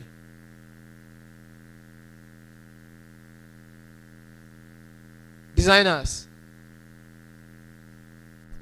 We have graphic designer in the house. I want to give out a job. So you have you don't want to talk. Una the high face. Una the high face. Yeah, show face, oga. What did happen? So tell us what you understand by design, prototypes, wireframes, all those big language. Good afternoon, everyone. It's just the design. What I just understand is that a graphical representation of any product or anything you are dealing with. That is what they call graphics. Thank you. Thank you very much, sir. Good afternoon, everyone. Good afternoon. Concerning the designing, what I understand most about designing is to be creative. What you want to design to be creative, the graphical presentation, as he has said, for you to be creative. A round of applause for our contributors, please. Yes, sir. What about if I'm creative and I don't know how to use my creativity, uncle? When you are creative and you don't know how to use your creativity, you have to see me after the service. No problem. There's one baba in my community like that. All right, that is by the way. There is one thing in what's it called, web development. When you are writing your HTML and your CSS and you are trying to figure out what is going and what is not going to work, there are times that you have this particular section of div. Okay, sorry. In case you don't understand, please try to call me back and tell me to explain the jargons I'm talking about. So you want to apply a border radius, but you don't know which one will be enough. You go back, you apply 20 pixels. You go and check if it's okay. You refresh, you come back, you change it to 15 because it's too much. Then you realize that 15 is too little. You go back, you change it to 18. So sometimes when you go through this phase of designing and prototyping, it saves you some couple of stress because you have your professional, your what's it called, your product designer come up with aesthetically pleasing designs, and you have your values, you have your UI interface already ready. Probably they use Sketch or they use Figma. These are some couple of tools, or they use Photoshop. That's a couple of tools that they use in the designing and prototyping softwares. So they might probably use these tools to design this thing, to give you an idea of what it is going to look like. Meanwhile, it is not the end product, but it is like a prototype. It's something you can use as a demo. It's something that you can show that, okay, this is what I want this thing to look like. How can we make it to look like this? So this stage will make it easy for you to understand the architecture you are dealing with, and even your teams or the developer or the personnel that you've put together, they will be able to understand how to deal with the problem at hand. Probably you have a particular page, a particular screen that needs some couple of data from your back end. The engineer will know that, yes, this is what I'm sending to the front end. The front end will know that, yes, this is what I'm consuming from the back end. And before you know it, back and forth will be reduced, and just move on with your software development process. So we can see how meaningful our, what's it called, design and prototyping stage is. Now going over to the fourth stage here, software development. See, when we hear about software, I'm probably sure the first thing that comes to our mind is applications, etc. So probably the next thing you think of is coding and writing and picking up your computer. Something soft. Something soft. There is so much more to developing software than just writing code. If software development is all about writing code, I'm pretty sure that probably every piece of code would have been a software. So, but there is so much more to developing a software than writing code. This fourth stage here is the stage where you actually get down to writing your code. Meanwhile, before you even begin to write code, you've made your plan, you've defined your requirements, and what's it called? Our third stage, you can remind me of the third stage. Designing and prototyping stage. Now, just imagine that you just wake up one Monday morning, you just open your computer. Yes, the Spirit is upon me. Let me start writing. Let me start coding the software. You omitted your planning. You omitted requirements. You omitted design. Definitely, you are going to face problems in developing this software. One way or the other, so many things is going to go wrong. Even the one that has gone through this planning, that went through requirements, defining requirements and designing. There are still some couple of hiccups. Not to talk of when you now wake up and you say, you just want to wing it. Just want to take it as it is. Let's see how it go be. Software development is not just something that you just run based on vibes. Sometimes the vibes is not enough. You need the vibes, but it's not always enough. The software development stage is where you actually get down to working with your team, writing your code, and the coding process includes so many things like communication between the teams. When I say communication between the teams, that's when you have more than one developer, more than one team working on your software. Probably communication in terms of the front end knowing what the back end is, the back end interaction with the DevOps, and everybody interacting with their project manager or their team lead, and as it should be. So it will not be a case like project manager is calling the front end developer. Hello, front end developer, where are we? Front end developer say, yes, I've done 3 pages. Meanwhile, Baba never even opened projects.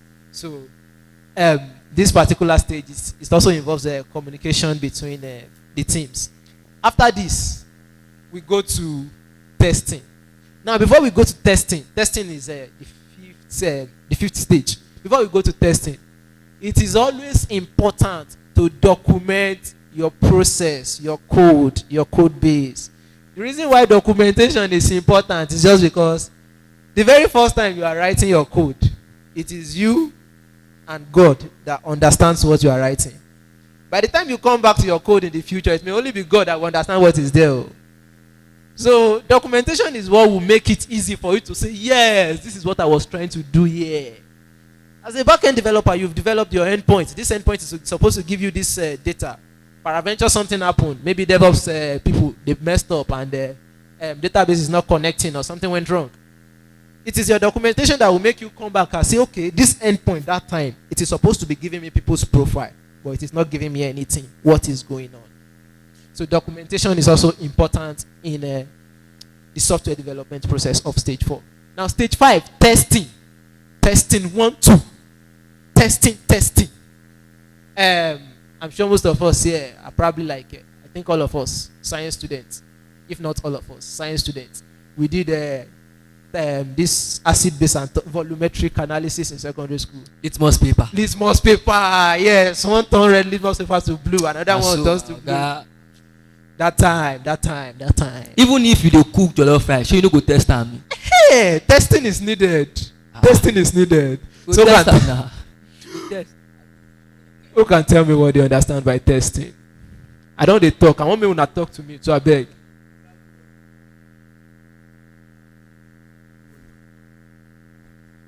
To examine what you have done. To examine what I have done. Yes, sir. For example, sir, you are my wife now. You are cooking, Abi, and you are done cooking. You are done frying the meat, and I want to examine your food. Will you allow me to examine it? So I think people want to talk about the testing, Jari. What is testing, self? My guy, what is testing? Soft testing. Testing. Thank you very much for this opportunity again. Testing is making analysis of what you did now. You have the sample, so you want to analyze the sample. Okay, this is it, this is that. That's just what it means. Thank you. Thank you, sir. If you see people with native, they are always soft. Thank you, ma. Testing is to bring out errors. We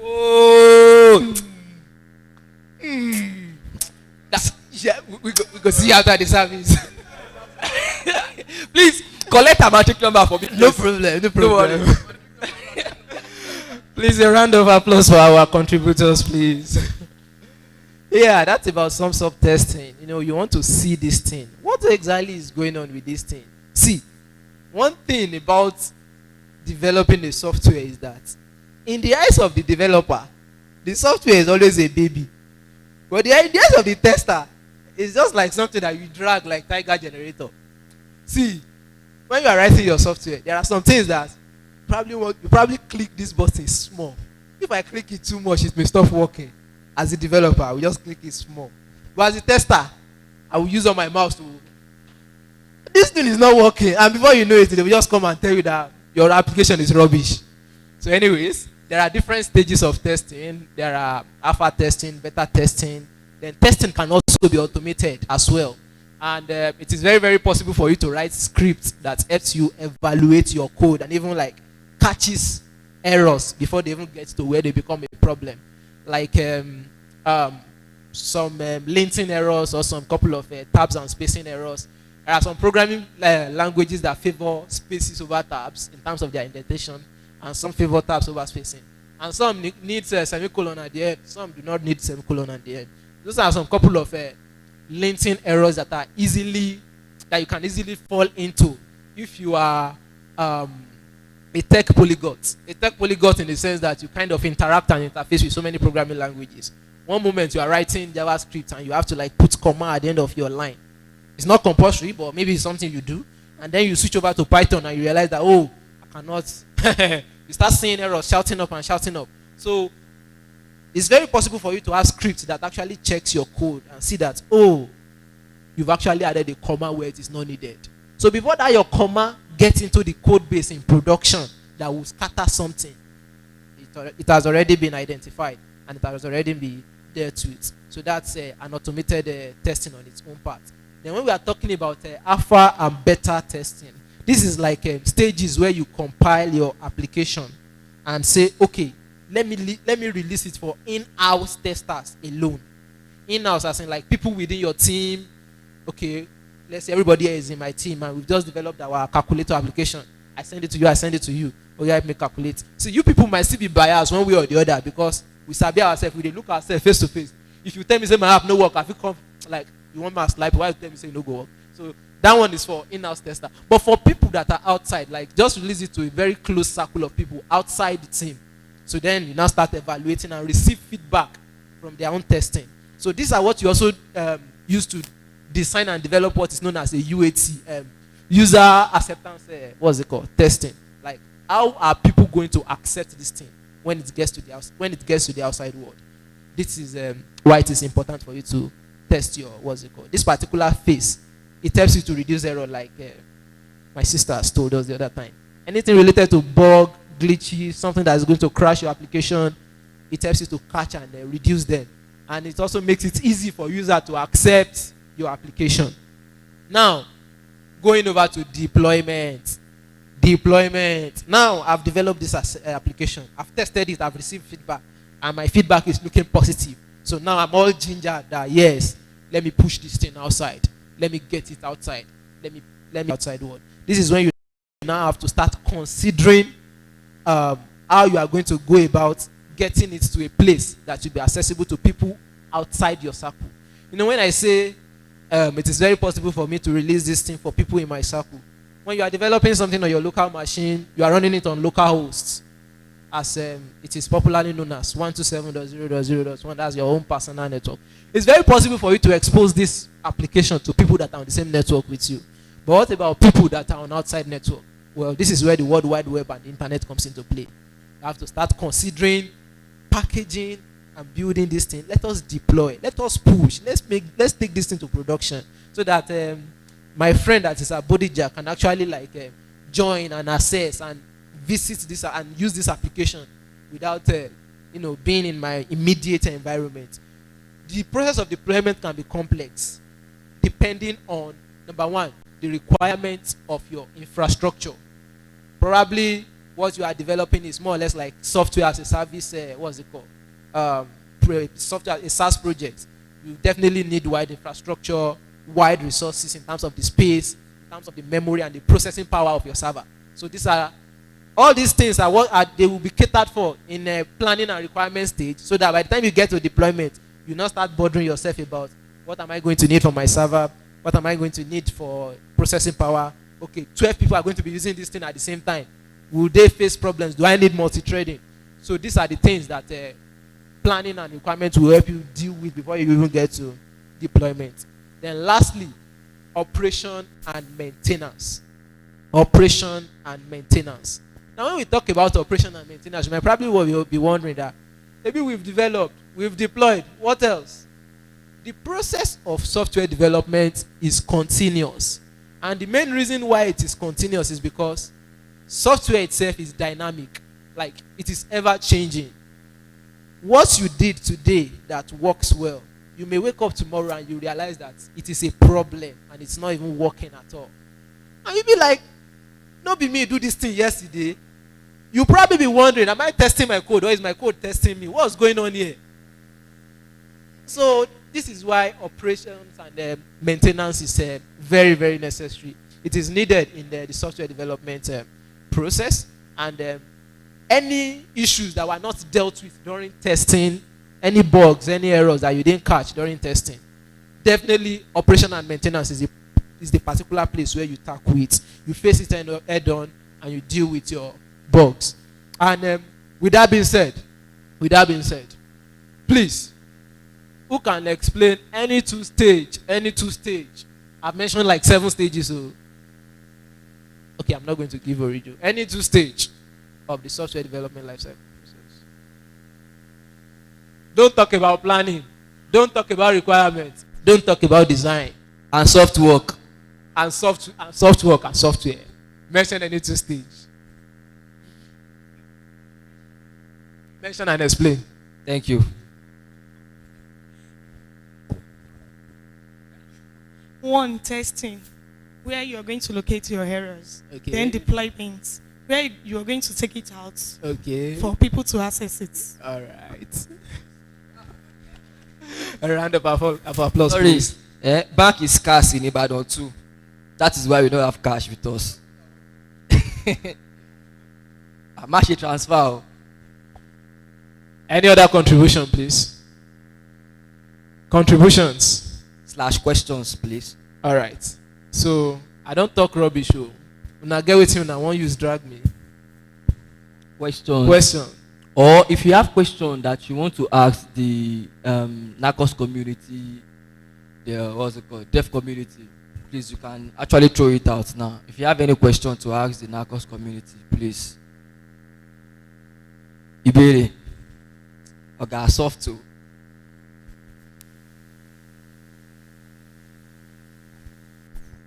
Thank you. Question for the development group now. Do you guys run events around building software, or like what is the group about? Okay. If I get that question very well, if I'm wrong, please drag me back and correct me. I'm still your son. I'm still your child. You are asking if we run events relating to building softwares.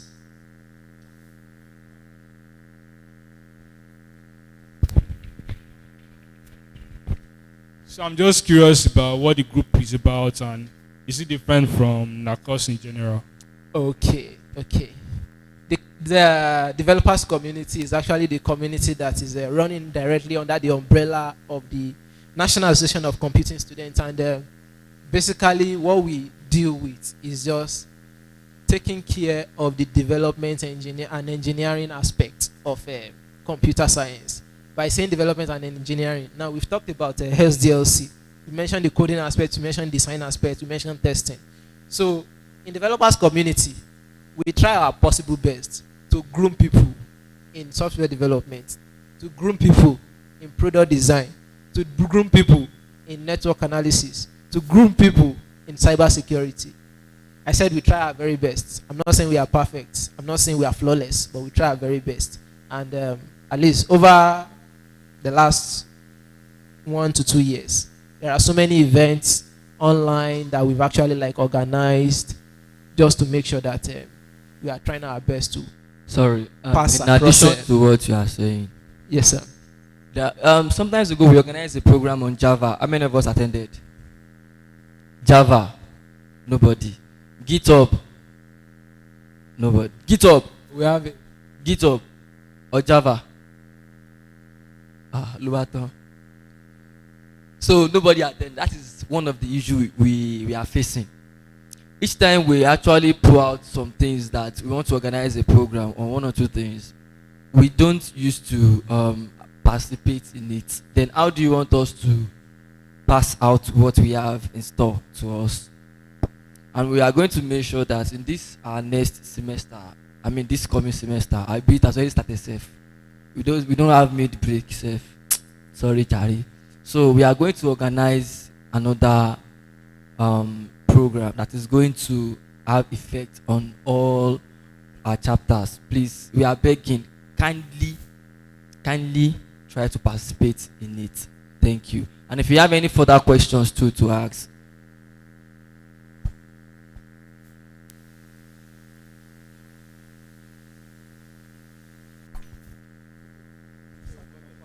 Sorry, sir, to the software community development. My question is that as a computer science student, computing student, let's say growing up computing student, what does it take to be a software developer? Thank you very much. I think in that aspect, I'm going to answer you because you are actually directing that question to me. It is my department. It takes you nothing but your dedication.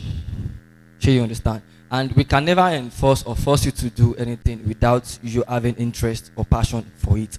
At a point, or let me say, you learning a software, blah, blah, blah, blah, blah. Because we have many departments on that software development lifecycle. It is going to stress life out of your life. So, but the commitment you have in learning, the passion you have for it, will push you. It's more like you don't have interest in going to mosques or going to church, and then you just want to go and go and go. When they are doing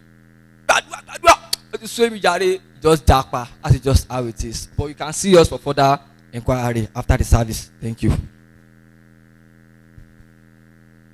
Good afternoon, everybody. Good afternoon. My question is, when you are explaining testing stuff, so my question is, when you are writing a code, and after everything, you just find out that when you want to run it, you want to see the output, and you find out that the thing is not coming out well the way you expected it, and you started going through the course, and you are seeing that there is no error. So, and meanwhile, the thing is not coming out. So, is there any software that you can use to detect the error that is actually the cause of your program, whatever, is not coming out? Thank you very much.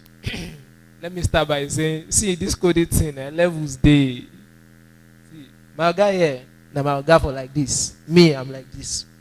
But sometimes when you are writing code and things are not working the way you expect them to, there are times that what you actually need to do is to step back, probably go and sleep or do something else, then come back and look at it from a different angle. See, there was a day I was dealing with this problem. I thought my code was the problem. I didn't know that it was hunger that was my problem. It was not until I stood up, I went to eat, I came back, and I said, yes, my eyes are clear very well. So sometimes you just need to step back and look at it. Then also talk to someone else that can review your code, like another fresh set of eyes. They might see what you are not seeing. At the end of the day, you might realize it might probably be a spelling error or maybe a punctuation error, and you just be surprised that why is this small thing giving me this terrible headache. Then with regards to software that will help you look at your code and evaluate, like I said, coding get levels. You get levels where you go reach, maybe say, now you and I don't know if anybody has heard of GitHub Copilot. Okay, so Copilot works like this. You on your system, you are writing your code, but there's an AI engine that is running on your IDE that gives you code suggestions. So by the time you want to write a for loop, by the time you write for, it just like brings you suggestions to complete it. It's different from IntelliSense. IntelliSense also does code completion and all that. But like I said, these things are levels. You get levels where you go reach, maybe say, you go sabi how to use those kind of tools. And you get levels where you say, you go reach, maybe say, now step by step. Okay, I'm just starting from this stage. Let me look at this, let me look at it. It's not working. Let me talk to someone else that can come and look at it. Let me step back a little to come and look at this. So, in terms of debugging and looking at your problems and finding a solution, there are so many ways to go about that. And like I said, levels day. You get some kind of levels where you go reach, maybe say you will graduate from using anybody writing JavaScript here? JavaScript developers. I will even share my experience with JavaScript with them now, sir. Nobody they write JavaScript for here. JavaScript. What library, please? What library? Like what library? React. Agba. Senior man. Soft. That's nice. So the thing is, there are levels that you probably graduate from using console.log to debug, and you start applying breakpoints to trace the source of your errors. So like I said, this thing, there are levels. It took maybe 2 or 3 days ago, I just understand what they call breakpoints. Anyway, that's by the way. Okay, actually, let me try to comment then sharply. I think what she's actually looking for is this. What about if I don't have anybody that can hacks, that can review my code, and I'm a beginner, right? One thing you need to learn is this, how to read your own code. I used to tell my students very well, mostly my people that are around me. If you go on YouTube and watch some particular videos, fine. It might work and it might not work. But don't rely on the person's logic. The person is doing the video based on his or her own logic. This is what is working for me. It might not work for you. If you see my own code, you are writing React, right? I'm writing Vue as well. Let's say I write React, you also write your own React. My own logic would be entirely different from yours.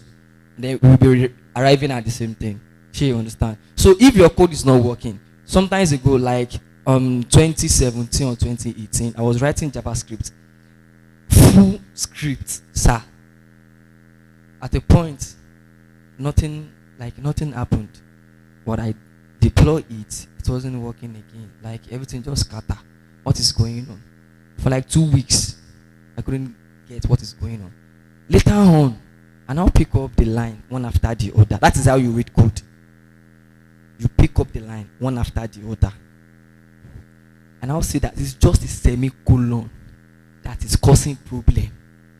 For like, I won't lie, for like 2 years, I ate like me or fair called JavaScript. I don't want to write JavaScript again in my life.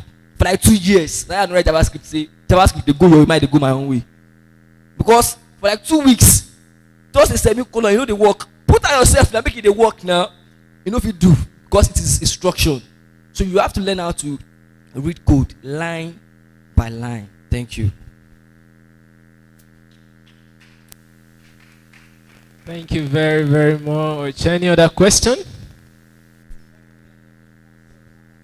Maybe you see them after the service, I said. Yeah. Please, let's give them a round of applause. Please, let's clap for them. Thank you very much, the developers community. I want to tell you something here.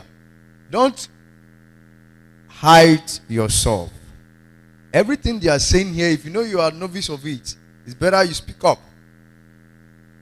I can remember the last time we came here, when Mr. Chegun was here, that's so Boluabi. He was here when he was like, you understand, get a chain of chapel and put a change care. I was like, God Almighty, wait to be this one. I know here. I can't come over for back, come front, come sit down for here. Now that will was past. Now I go and read from here. I'm spraying on you know his dress, man, being a cigar. So if you know you don't understand what they are saying or you don't know anything about it, some of us now I can boldly tell you that when you're talking about coding, it's not something easy. You have to sit down, as in, if you're in 200 level on the National Open University 200 level, what you will do, especially I don't know about other study center or what we do in our own study center is once you register, then go and sit down at home, wait for examination day. That's all. I don't know, maybe it's happening in the other study center. But thank God for Nacos. I think there are going to be changes as far as this coming semester is concerned. I believe in my own study center there will be changes. We are ready to teach ourselves. Okay, wait till you know, teach me. Wait till I know, make I give you.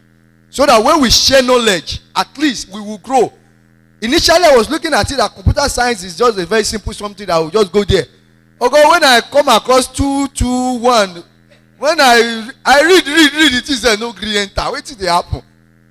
The words of it, or when I enter inside, I say, oh, not what you have read, or the summary you are seeing online that they are giving you.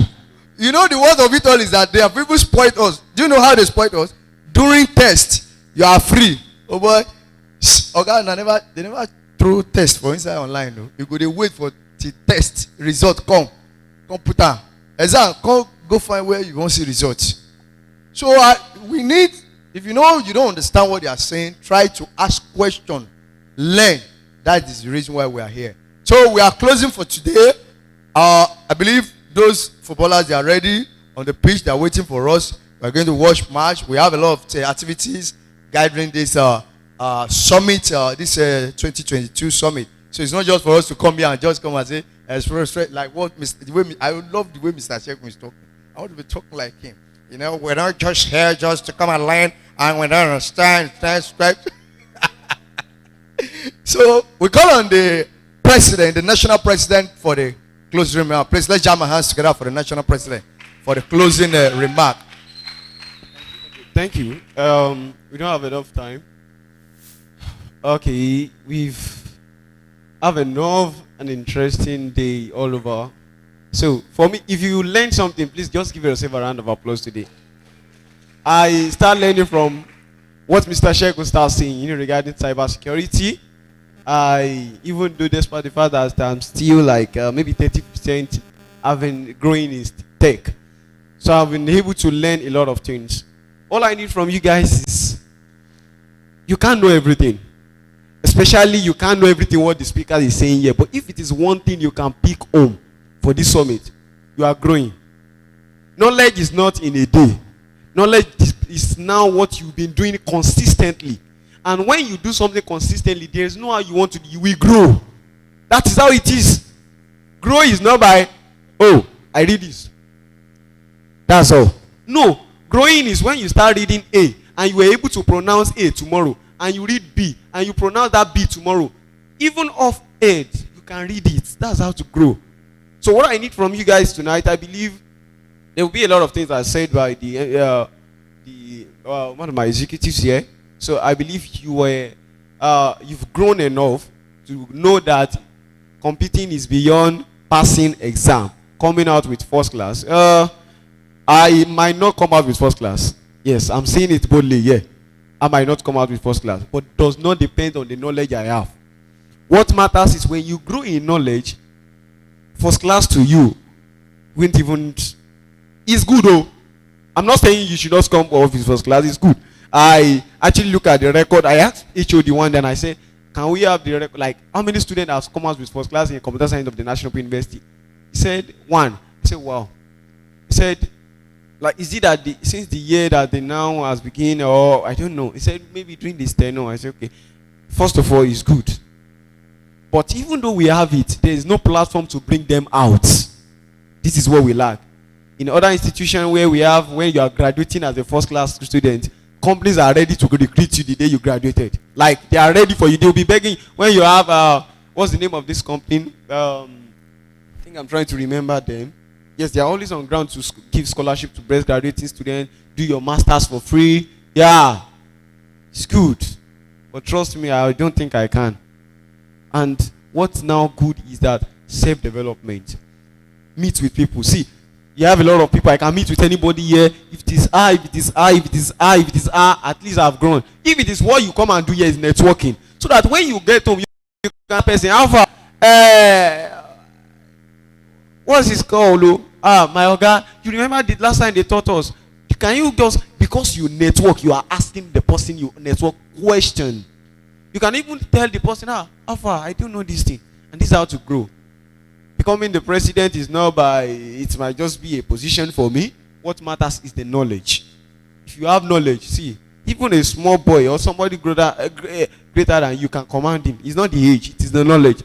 So please, sit down, learn, meet with people. Anytime you have a session like this dinner night, like we just have meet and greet session, meet your people. Alpha, baby girl, waiting sub, VP, waiting sub, Alpha, waiting day. You talk. Don't say, you say as a computing student, you don't learn, you feel like, I don't talk. No, this is my nature. In computing, you can't know. If you say, yes, this is my, I don't talk. me too, I pray you won't talk, because nature in computing will really affect you. Because by the time you don't talk to people, they can't know you. They can't. Who will come and meet you? Hey, some people, it is their nature, like they don't know how to talk. But see, your nature in computing, you have to live it. You have to learn how to force yourself, talk to people. I know Mr. Shegun when this comes to Mr. Shegun, sir. I remember we met on LinkedIn, right? Yes. I mean LinkedIn, no. I'm not talking about WhatsApp. Oh. Like, LinkedIn, WhatsApp, you will know that this guy have your contact. He collected it. No, I mean LinkedIn, when you just have to wait for connection. This guy have to accept me. I remember when I was using it, LinkedIn be like, I have to use credits. Like, you have to meet with some people, because LinkedIn has this mutual of, it's not like friend request, just like when you send friend requests on Facebook. If that person has not accepted you, you can't chat with him. Now on LinkedIn, there's one thing we call free credit, right? When that person, he has not accepted you, but you can message him.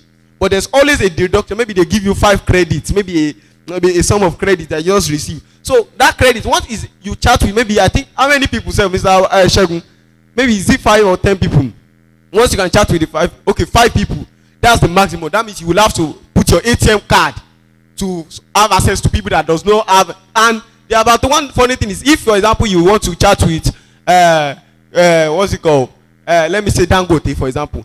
Dangote might not accept your connection. Maybe you might not have your friend request, you might not be able to talk to him, but using that credit you'll be able to chat with him at that current time. So that was the free credit I used in chat Mr. Shegun up. When my credit elapses, I feel like I put my ATM card.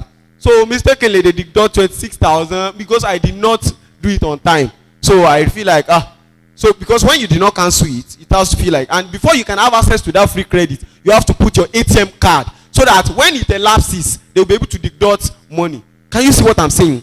Now Mr. Shegun is here physically, all the way from Lagos. So which means there's connection between us. The first time we meet physically was supposed to be cybersecurity conference, which was in Abuja. But thank God he said they are our guests. They have to go to Lagos and lead our people. So we have to go to Abuja and go and lead. Now, how will I have to leave from Ibadan and say I want to go to Abuja when I can go to Lagos? It means a lot to me. If I stand here in front of you and start telling you what text means, trust me, I can say this is what it is. I'm from Kayama. You can never hear what that town is. I mean, Kayama, Kwara State. That is where I came from. When I grow, I remember, I only know Photoshop. That's the only thing I know in life. But yeah, here we are now. So it is not about the states now. It's about what you can know.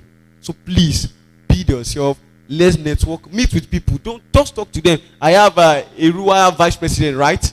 Yes. She's from Erua. Jabu. Where is he? Jabu. From Jabu.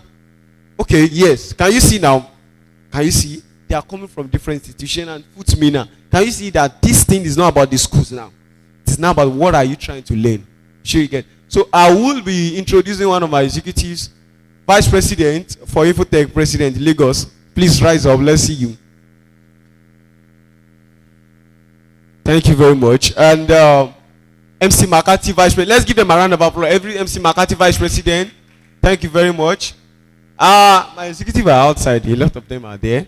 So I just want to appreciate everybody. Starting from Chabu, starting from Erua, starting from a lot of things, and people that are watching us, thank you for joining us. And I believe tomorrow will be another wonderful session. Please, if you have not gotten your ticket, trust me, go out there tomorrow and make sure tomorrow might be strictly by participant, that is by those that will be, everybody will be given a tag to come in. It's not like today because we have a lot of data to follow and the protocols. So please, if you find yourself tomorrow, because tomorrow I think we should have a lot of virtual speakers or physical speakers from Makati and the HOD, and I think a lot of people like that. So thank you very much, everyone. While I round up this session, meet with people, please. Meet with people. So if you want to join Nacos Now, it's not like another institution. One thing about Nacos Now is that for you to join Nacos Now, you don't say, because the reason why we did this because everybody is in different study center. We don't really know most of us. We just know ourselves behind Nacos Now, but you need to become a registered member. And once you register as a member, we believe like, okay, you are part of us. But not until you become a registered member. Trust me, you are not part of us. So, and we're trying to make sure by this year's summit, any student that is interested in departmental position, we just want everybody to make sure that things are open for them, from Lagos, from the whole Southwest. Even Abuja people are here. Abuja people, where are you? Where are they? Abuja Study Center. Let me see somebody. Okay, assistant, most of them. Some special duty is not here. I think they went out. So that's not central for you. Their summit also is coming up, and that should be next. That should be September. This July, yeah, that should be September. So definitely to be like that too. So please, you can also go for a departmental position, starting from the position of the president, the vice president, the PRO, the secretary. Those positions are available. By tomorrow, I believe we will expatiate more by the Southwest coordinator. So in case you want to go for the position, please make sure you chat those people that are in charge, the Southwest coordinator there, so that there we can start engaging you. Make sure that by the time you come into an executive, there are each of these what we call additional things for you. Meet with lead, meet with me, meet with everybody you have access to as an executive. You meet with people, you network. So please, everybody might be handing over soon, but trust me, somebody have to come in to continue what somebody is doing. So please, thank you very much. When I say one Nacos, we all know what. One Nacos, one Naija, one Nacos, one Naija. So allow me to introduce my academic director, Mr. Akim. Boss, the Python boss. He's good in Python. Yes. I can actually recommend it for you. And lead himself. Agba. These guys are just good, too good. I don't know why. Come out now, let's see you. You want to be hiding on your destiny for us. You think we don't know you. Let me see all those my boss that are. Software director. Yes, come. Software director, come. We see you. You are in the media department there. Come. Let me see. Okay, Ekiti vice president, my graphic designer, come out. Let me see you.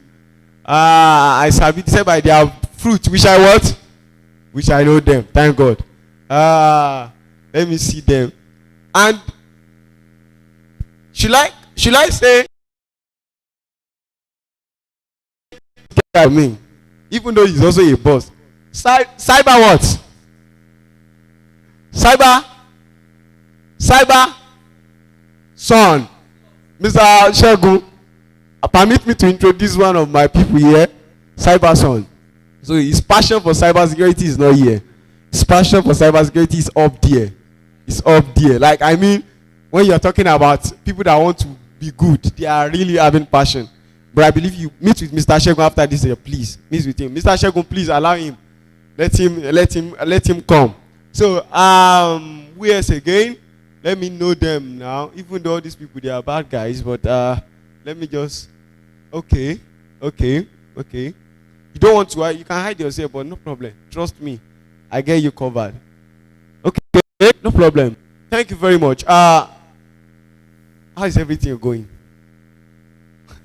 Teach us work.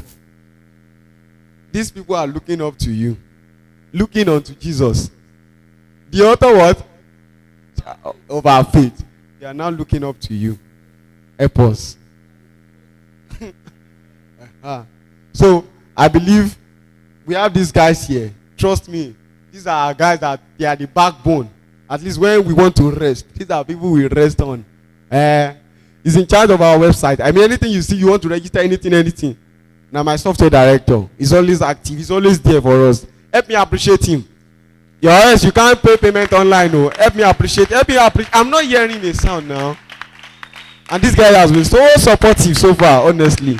And my academic director, very, very good with calendar. He will tell you, even though this one, that Salah just break everything, his forecasting this time around was too good. Honestly, let me give him a round of applause for me.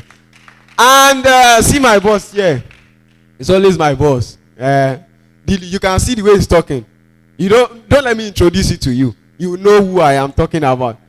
The lead himself. Give him a round of applause. Thank you very much. I sincerely appreciate everyone. And lastly, this is my able graphic designer. He's from Ekiti Study Center.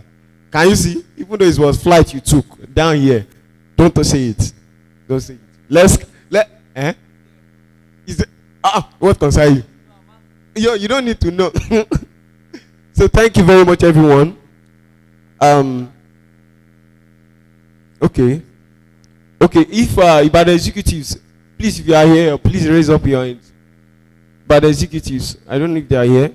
Currently, but tomorrow you will have the best of his best. See everybody here physically. So, if an executive, okay, the VP is here. Give him a round of applause. These are our hosts.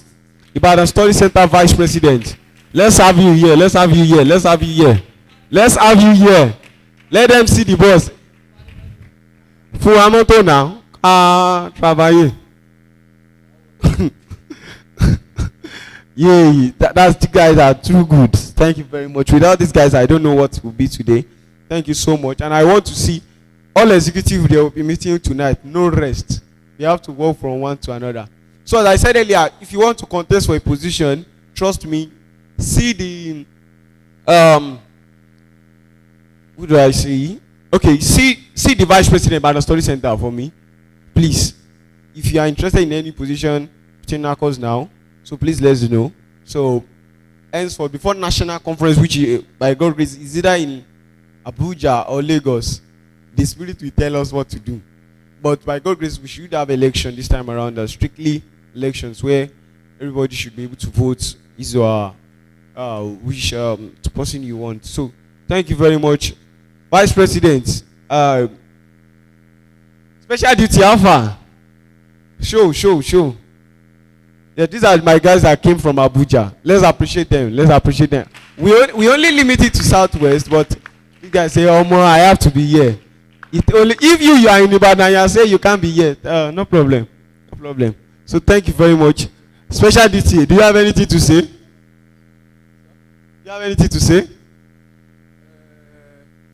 Good afternoon, everybody.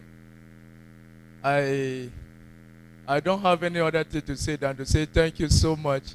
As in a very big thank you to Ibadan chapter. We really appreciate you people for hosting us. Thank you. Okay, yeah. So we said it earlier. So tomorrow we have a lot of virtual speakers from Coven's Works. This same Coven's Work you see here, their founder is from United Kingdom. He's not in Nigeria. He's supposed to be here, but he'll be speaking virtually from where he is. So I think the time schedule for us the time that was given to us was 1 p.m. So the time we were given, they said their own time there is 1 p.m.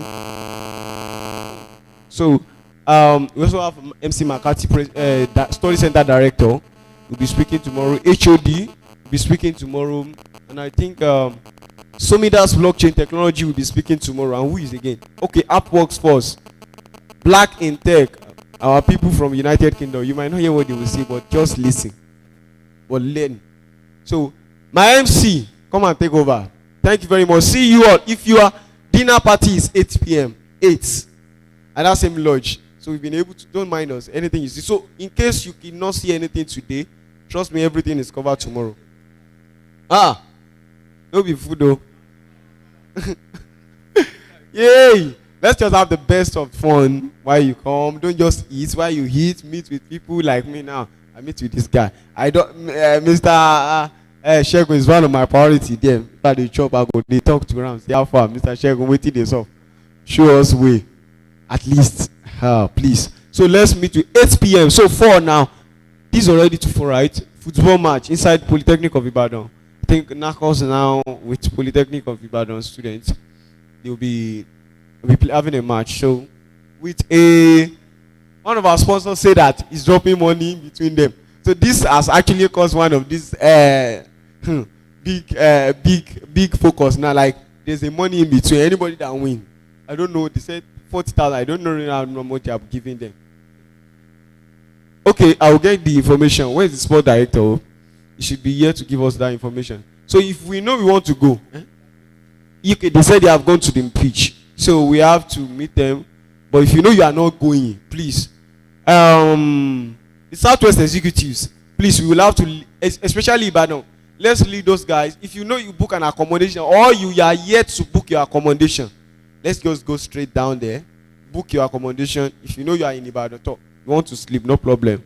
So it's left to you to decide. But I think 3,000 per person. So that Abi,